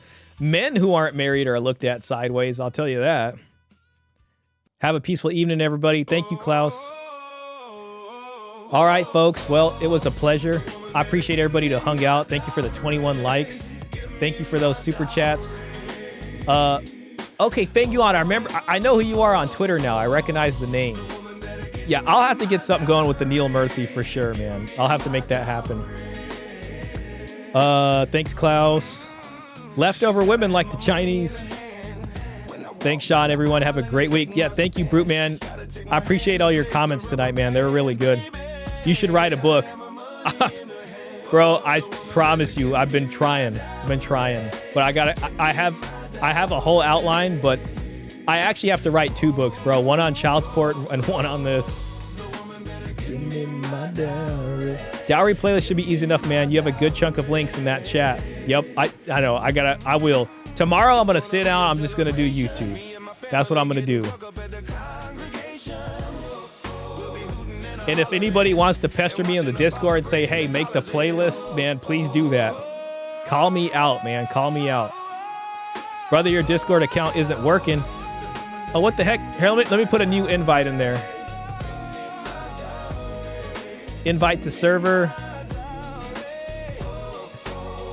Generate new link. Copy.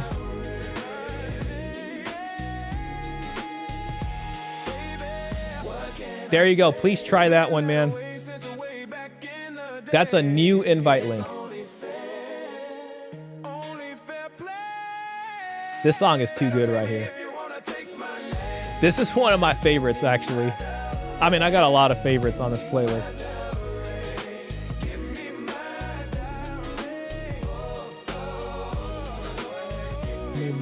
Oh, crap. Now we got 2 competing invite links. It's all good.